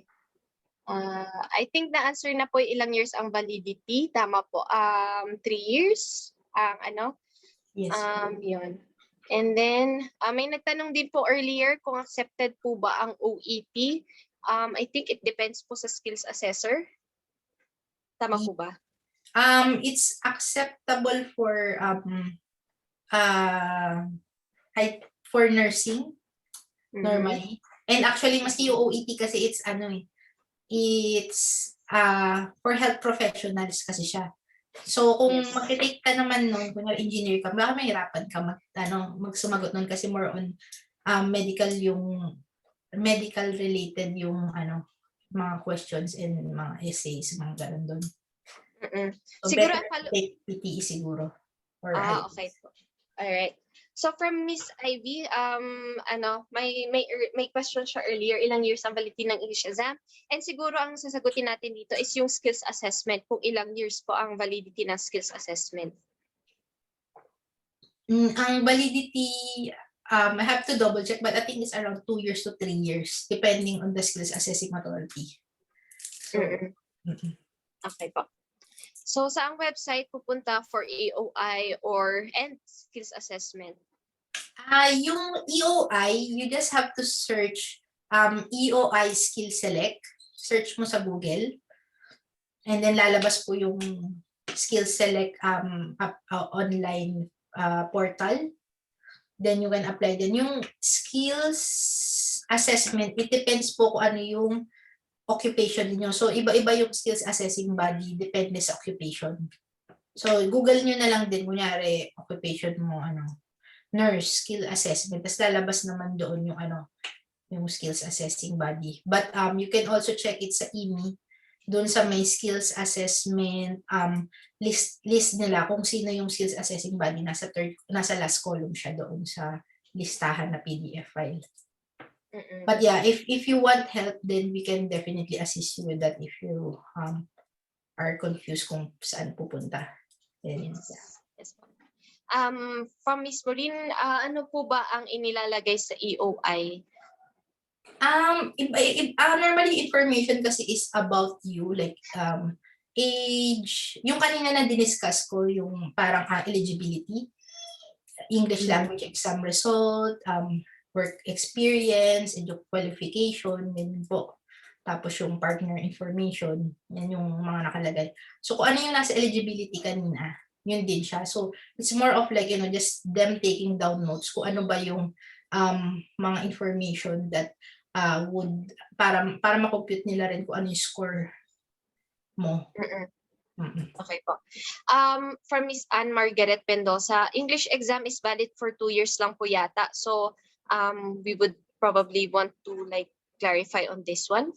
Ang alam ko kasi 3 years na siya ngayon. But just have to double check. Pero yun yung last information that we received from EMI. Yes po. Yes po. Alright. Okay, so hold on. Scrolling.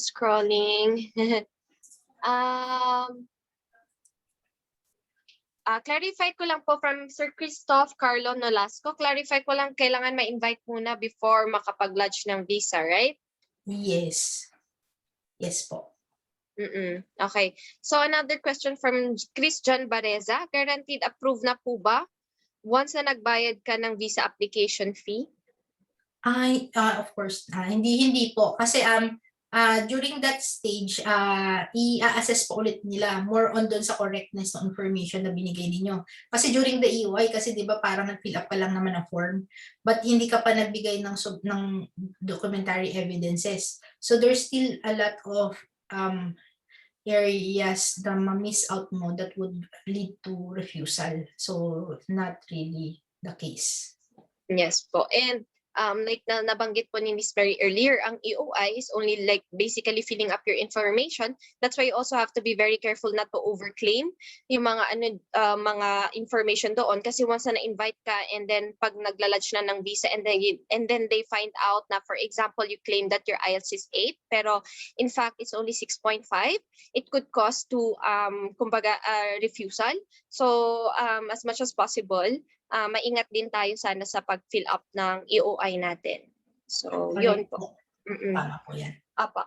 So, yung from Mr. Juice Arias, sorry if I'm mistaken, yung 312 estimate K na application is hindi pa kasama ang husband and child applicant?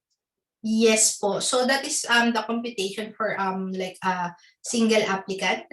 But if you would be including your partner or your dependent, mas malaki na po siya kasi the visa application for the dependent adult is around 75,000 and the child applicant is around 35 something. So Okay. added cost pa po siya. So that quotation is only for the single applicant. From Maria Teresa Gutierrez, can we bring our family while we are on student visa? So I guess I can answer that. Yes, you can. As long as you can also, ang tawag dito, kailangan din natin ng mga kumbaga information nila. So like we can discuss this one on a different discussion po. Like ano ba yung mga work rights, ano ba ang pwedeng gawin, ano ba ang requirements ng inyong mga dependent if you're going to bring them. And as Ms. Marie mentioned earlier, the dependents only classify as your spouse and your children lang po. Hindi po pwede ang sister, brother, or mga parents po. So that's another visa naman po. Another question from Matia Evangelista Papa, mas mataas po ba ang chance ma-invite kung may kapatid or relatives? It's only applicable for 491 visa po.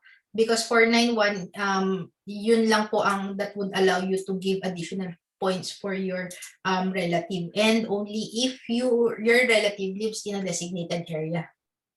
Yes, but for 189 and 190, having a relative won't help po. Alright.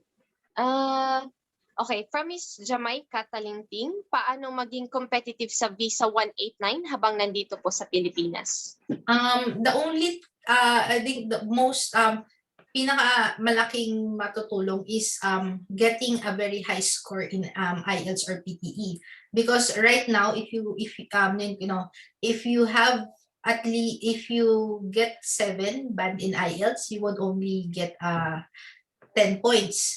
But whereas kapag nakuha niyo po yung 8 band, makakuha ka ng 20 points, and that's an additional 10 points. And that is something you can do while you're here in the Philippines.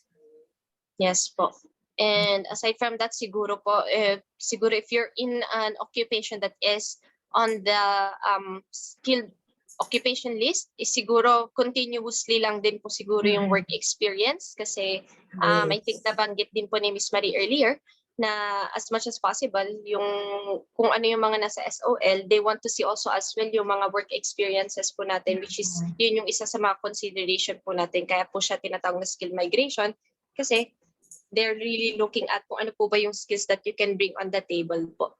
Okay. Yes. And yun nga, continue working on your occupation, kasi kapag umalis ka din sa occupation mo, hindi na magkakaroon ng continuity kung mag-claim ka pa ng points sa experience dun sa succeeding pa na ano. So, yun yung best thing to do. And siguro another thing is yung partner points, if your partner can also do IELTS or kunyari or provide you information kung pwede siya mag-skills assessment, so additional points din yun kung eligible siya. Okay. So from Miss Maria Teresa Gutierrez, anong mas better sis na pathway for nurses, and anong timeline to bring your family if you're on a student visa, and yung OBA pathway? So ano nga tanong, sorry? I think I can answer this one po. So for nurses, you actually have quite different of options. So definitely you can do the OBA. However, this will be only on a tourist visa po. So kumbaga ang OBA kasi it's more of like just getting the qualification as parang kumbaga gusto mo lang ipa-assess na yung qualification mo or yung license mo here is an equal parang license din sa Australia. So it's only parang pagpupunta ka sa Australia, it's basically for only a training. So tourist visa, you can bring your family, but it's only also through a student visa. So hindi po siya tourist visa, hindi po siya student visa. However, if you want to do a student visa po, which is I think is also the best pathway for you if for example you do a master's in nursing, that will give you kumbaga a license after you study. That a master's, by the way, is only by it's a coursework type, hindi po siya thesis type. And you can bring your family actually right away. Wala naman po tayong issue doon. So as long as you can prove as well on your SOP and the letter of intent from your partner kung bakit po siya sasama, and of course why are you bringing your family with you in Australia, I don't see that there's going to be any issue. So I have actually processed students who brought their 3 kids and the husband. So wala naman po siya magiging issue dun if sabay niyo po silang kukunin. However, some of them, they are parang nauuna muna yung student and the spouse, and then they try to be settled muna, and then that's the time na parang dadalhin po nila yung mga anak once, for example, nakita na nila na okay, ito yung malapit na school na kung saan sila pwede mag-enroll, or ito na may work na kami, and then that's the time na parang they decide to bring in their kids with them. So ganun po siya. All right.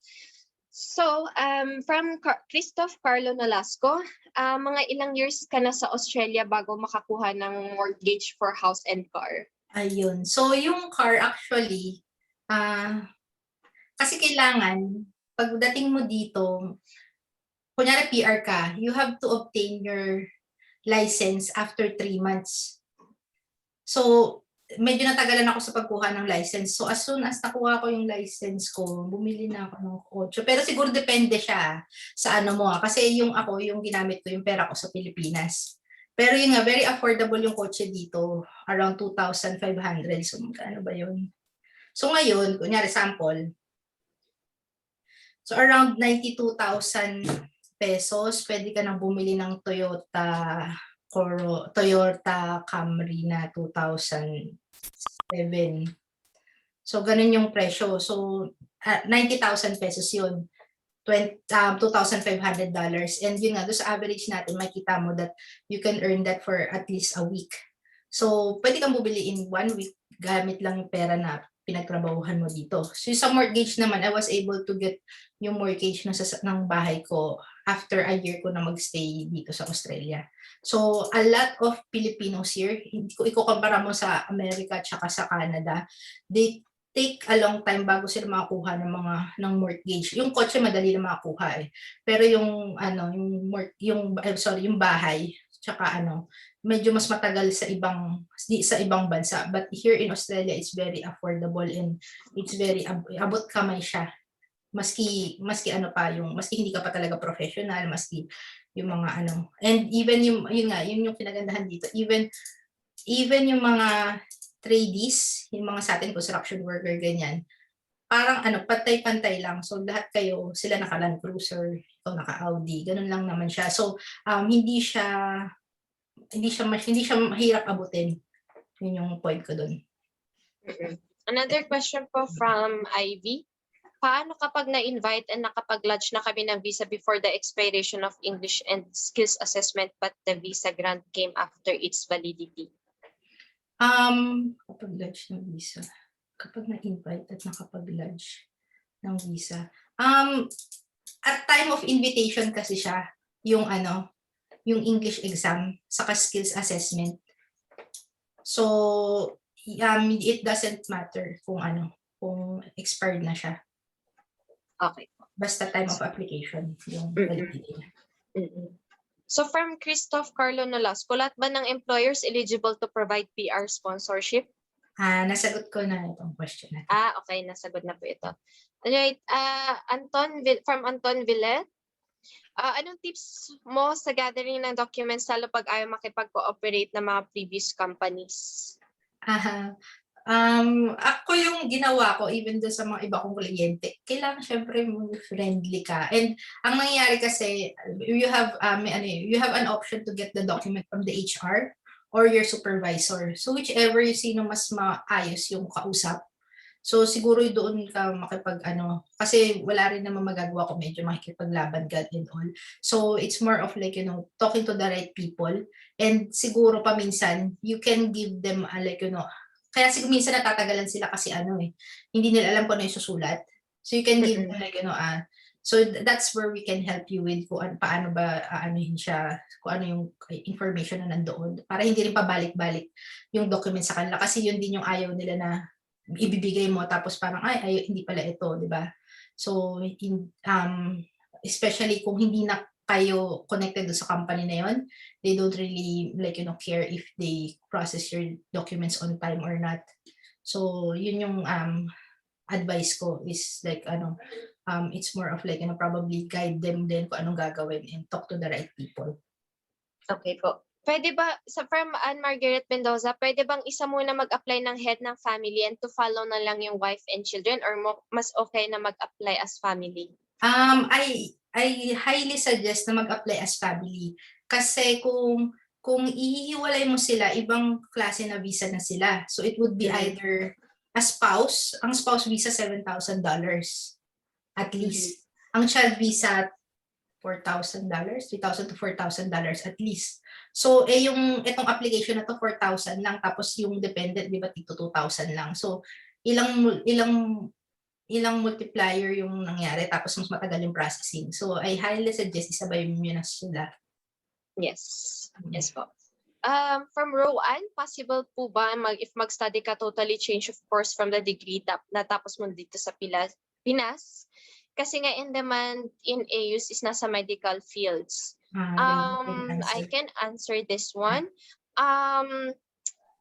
Technically, they will look at kasi yung contingency and yung continuity from your past work experience and from your past education. So, pag ang gusto mong i-shift na course has something that is related to your work experience, then yes, it's possible. However, pag kunyari gusto mong shift into a medical field, I suggest get a qualification or a work experience in the medical field if that's what you want to. However, I would like to see siguro a personal discussion with you to see if meron bang mga programs na pwede sa'yo that is not necessarily in the medical field but is also on the skilled occupation list that is actually also in demand in Australia. So parang yun kasi yung parang rationally because like just to give you a statistic, siguro 80% ng client are in the medical field, but not necessarily that you also have to take that type of pathway. We can actually talk about it and look into a program kasi hindi lang naman po medical field ang in demand doon. Marami, yes, but even if for example you're from the Philippines and you're in the medical field, meron pa rin silang kailangan pagdaanan and assessment for them to be able to enroll kumbaga into a course that is kumbaga in Australia, so it's not as easy as well. But yes, ang tawag dito, I would like to look more into your course so I could see if meron bang ibang pathway for you aside from medicals, Yes. medical field, sorry. Yes. Ayan. And to add with what Reina's discussing, so itong mga information about student visa, you can actually either attend our webinar. So we hold like a webinar every 2 weeks normally, and it's a free webinar, and we all like we often partner with a different institution para that discusses on their like ano yung mga programs nila. So you might want to attend one of that webinars, or you can schedule a free consultation with our education counselors, which includes Reina, para ma-discuss yung yung particular case mo. Kasi free naman siya, so you can like at least talk what are the requirements, ano ba yung magandang program for you, and we can assist you kung ano yung ano yung kailangan ninyo. Okay po. So from Anton po ulit, di ba may show money pa once may visa? For ito yung visa na discuss ko, 189, 190 employer sponsored, and all of the other visas do not require show money. Ang requirement lang po sa show money is if you're applying for student visa and sometimes for tourist visa. But even Yes. for student visa po, some course of study with do not require show money. And ito kaya kinagandahan talaga ng visa na to kasi talagang base lang talaga siya sa kakayanan mo, hindi siya yung pera-pera. Okay. From Christoph, currently nagsusponsors ba ang employer ng visa or priority ang Australian and PR citizen?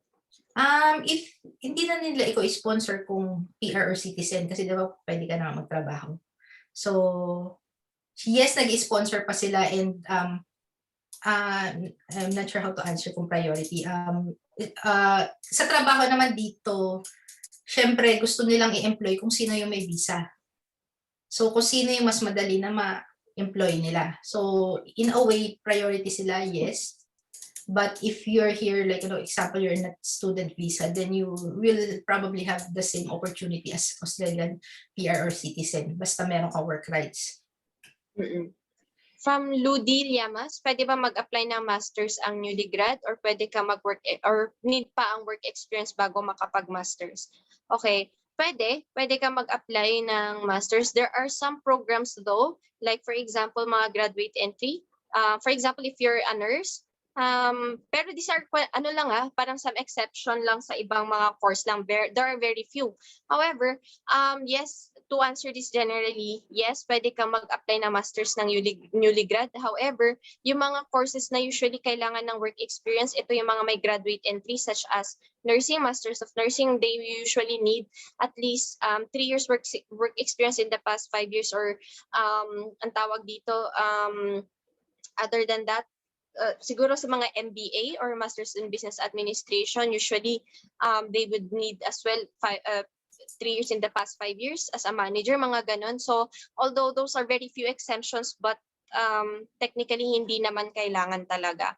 Alright, so from Maria Chavez, my husband was diagnosed to a type 2 diabetes early this year. Will that be an issue sa visa application kahit na-offeran siya ng AU employer, ng employer-sponsored visa? I think for employer-sponsored, meron tayong exemption. Kasi for employer-sponsored, hindi ka covered ng Medicare. So they're more concerned kapag employer-sponsored, yung mga sakit na tawag dito na nakakahawa, like TB, ganyan. But I think may exemption dito dahil wala naman ikaw hindi ka naman magiging burden, I mean yung asawa mo sa Medicare system dahil may sariling Medicare ang employer sponsored. May sariling health insurance, sorry. From Mr. P. Pineda, if student visa may bayad din ba pag isasama yung immediate family? For tuition fee, pag spouse usually hindi, pero pag may anak kayo na above 5 years old at gusto nyo rin siyang isama, they're required to study. Free ang study ng mga dependent sa birth if you're doing a master's. Aside from that, ang ibang bayad usually dito is yung health insurance kasi kailangan or mandatory lahat ng international students and their dependents should be covered with this. Aside from that, medical examination, visa fee. So yun yung mga kailangan nyong i-consider na mga expenses, but aside from that, I think that's about it. All right, from from Christoph, advisable ba kumuha ng medical insurance or hindi na pag kung makakuha ng PR visa? I think I already answered this question. Okay. Okay, sige. From Jean Pastrana Tagala, for nurses, mas okay po ba ang OBA pathway kaysa SP? It depends on your goals po. If you want, for example, kasi na to get yung license lang ng nurse, then OBA probably is your pathway. But if you want to stay further, kasi medyo mahirap yung pathway mo pag mag-OBA ka kasi from tourist visa, then you have to find an employer or you have to come back here and file for a skilled migration, or which will take the same years probably as you doing a student visa while you're already in Australia studying and working at the same time. So it's really parang about your goals most probably, kung ano yung pinaka gusto mong mangyari if you want to study or and stay there and work at the same time. So yeah, yun. And okay. Okay. Saan makikita daw po yung list of employers na pwede mag-nominate for PR? They cannot nominate for PR, but they can nominate for employer sponsorship. But there's no list, so you have to ask the employer if they are an approved nominator. So sila yung nakakaalam na, but they don't have an exhaustive list. I don't think they disclose that one. Then normally the job application, they would indicate there na we can sponsor you. To that effect. Okay.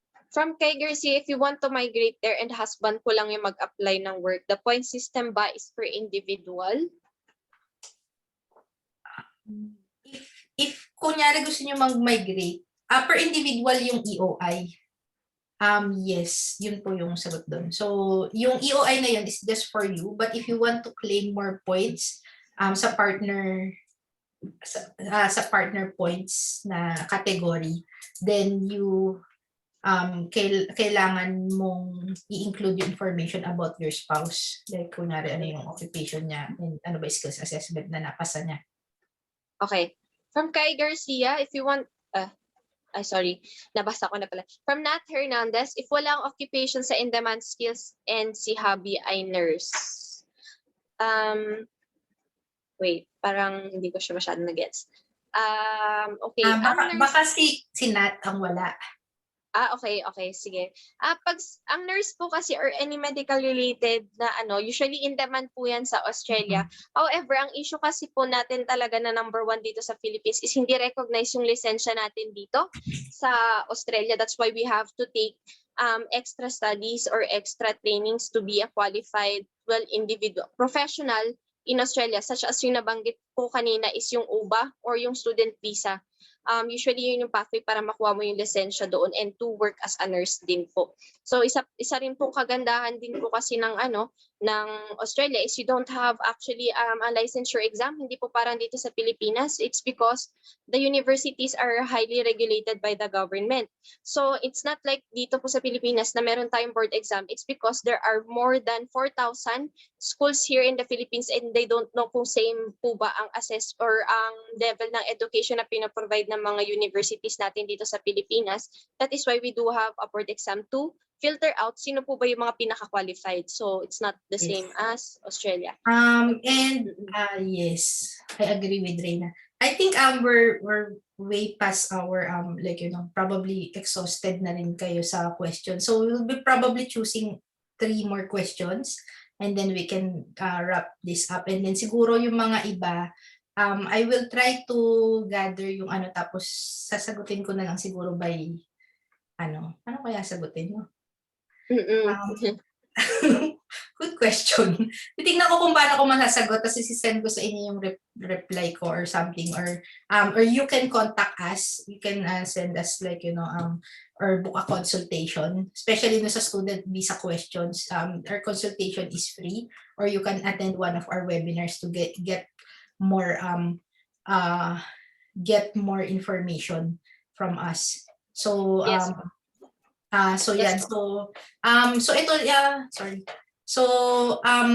This is the link to our website, and then this is our Facebook page and email address, and then you can scan this one if you want to book an appointment. So siguro sagutin ko lang kay Miss Mary Ann Osorio, Darina. So the question is about sa payment po, possible po na installment. Yes, definitely. So yung the good thing with our business is that we do 4 installments para especially sa skilled migration, and it's through installment for equal payment. So example is if one main applicant 140,000, so 4 equal installments noon before each big step. So yun po yung natin. Pili pa tayo ng iba pa. Sorry kung hindi ko masasagot ngayon lahat ng questions. Yes po. But anyway, I have sent po yung booking page namin dito sa chat box. That's MSA Immigration Australia.setmar.com. Pwede po kayong mag-book ng consultation one-on-one with Miss Marie. So she can answer all of your questions po on that one. If you're interested as well for student visa, meron po pagka-clinic nyo po itong link na to. Pwede po kayong choose either student or migration and other visa services. That's Miss Marie. Pero pag student visa, you will be talking to me. So I'm a qualified education agent counselor. So whichever do you think is kumbaga in line with your goals, you can always choose to book a consultation with us. So as promised, Miss Marie, pili na po kayo ng 3 questions natin. Sorry kasi okay ito, general question is, can you recommend sites where we can check job opportunities there in Australia? So you can check seek.com.au and then just make sure that pag titignan niyo yung job, nandoon sa baba that we do not sponsor something. So yun ang itry yun. Pero yung kapag wala nakasulat, you can try to apply for those jobs. So seek.com.au or indeed.com.au or basta Google niyo lang Indeed Australia. So yun. Next is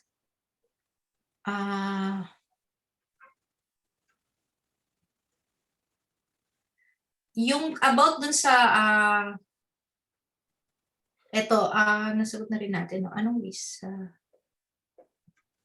Anong visa po yung employer-sponsored na diretsyo PR na pagdating sa AU? So that's visa subclass 186 po. Yung diretsyo na papunta sa AU.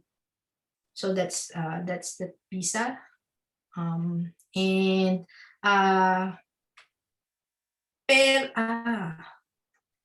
ba? Ano pa bang? Sorry ninitpick na ako ng Ako na lang pagpipili ng last. Kasi ikaw na lang, sorry. So I know everyone is very curious Okay lang po. So I know everyone is very curious about yung payments and charging. So I just want to pick this question from Miss G. If my agency sa inyo, so by the way, we are MSA Immigration Australia. We are an agency for migration and student visa po for Australia. So if my agency sa inyo, kailan nang mag-start ang payments and charging? So magsa-start lang po ang payments and charging pagka nag-sign na po kayo ng contract, but that will not happen until we give you the perfect assessment, the perfect pathway for you. So I would like to recommend everyone na mag-book po kayo ng consultation with us so that mas maliwanagan po kayo kung anong pathway po ang best sa inyo. And of course, for student visa, we don't charge anything for consultation. You can ask any questions that you like. Just book an appointment with us. For Miss Marie, I think meron po kami yung charge sa kanya ng consultation fee. I'm not sure if she has some special arrangement with you guys na mga NaW members. But then, yeah, so we don't charge any professional fees until maliwanagan na po kayo sa lahat ng options ninyo. That's why po important po na mag-book po kayo ng consultation sa amin so that we can answer all of your questions po. Alright? Yes. So, ang consultation fee po natin is $100 for myself. So that would include the whole detailed we will study your whole profile and we'll see which visa pathway is best for you. So that includes checking your credentials to check kung ano po ba yung points for you that you can claim if you will lodge an EOI. That's if that's the pathway that's best for you, or if we can choose provide like a strategy for you if you are low on points, kung ano ba yung dapat mong gawin and ano ba yung dapat na strategy on your end. So that's $100 yung consultation fee, but it's you can credit it towards your professional fee. So it means na kunyari magtutuloy kayo na service sa amin, so it's included na doon sa price, and after that you can ask me as much questions as you like when you sign up with us. So I won't be ang ibig sabihin is if I take on your case, it means that you have a good case towards applying for that visa, and I would not take on your case kung sa tingin ko hindi siya magpo-progress unless you specifically told me so. Unless siguro pilit mo na, sige, okay lang Miss Marie, I know that these are low ang chances ko, but I still want to take the chance na mag-apply. So but as much as possible, yun nga inaano ko na I don't want you to progress and spend more kung sa tingin ko that at this point probably hindi ka pa qualified to move into the next step.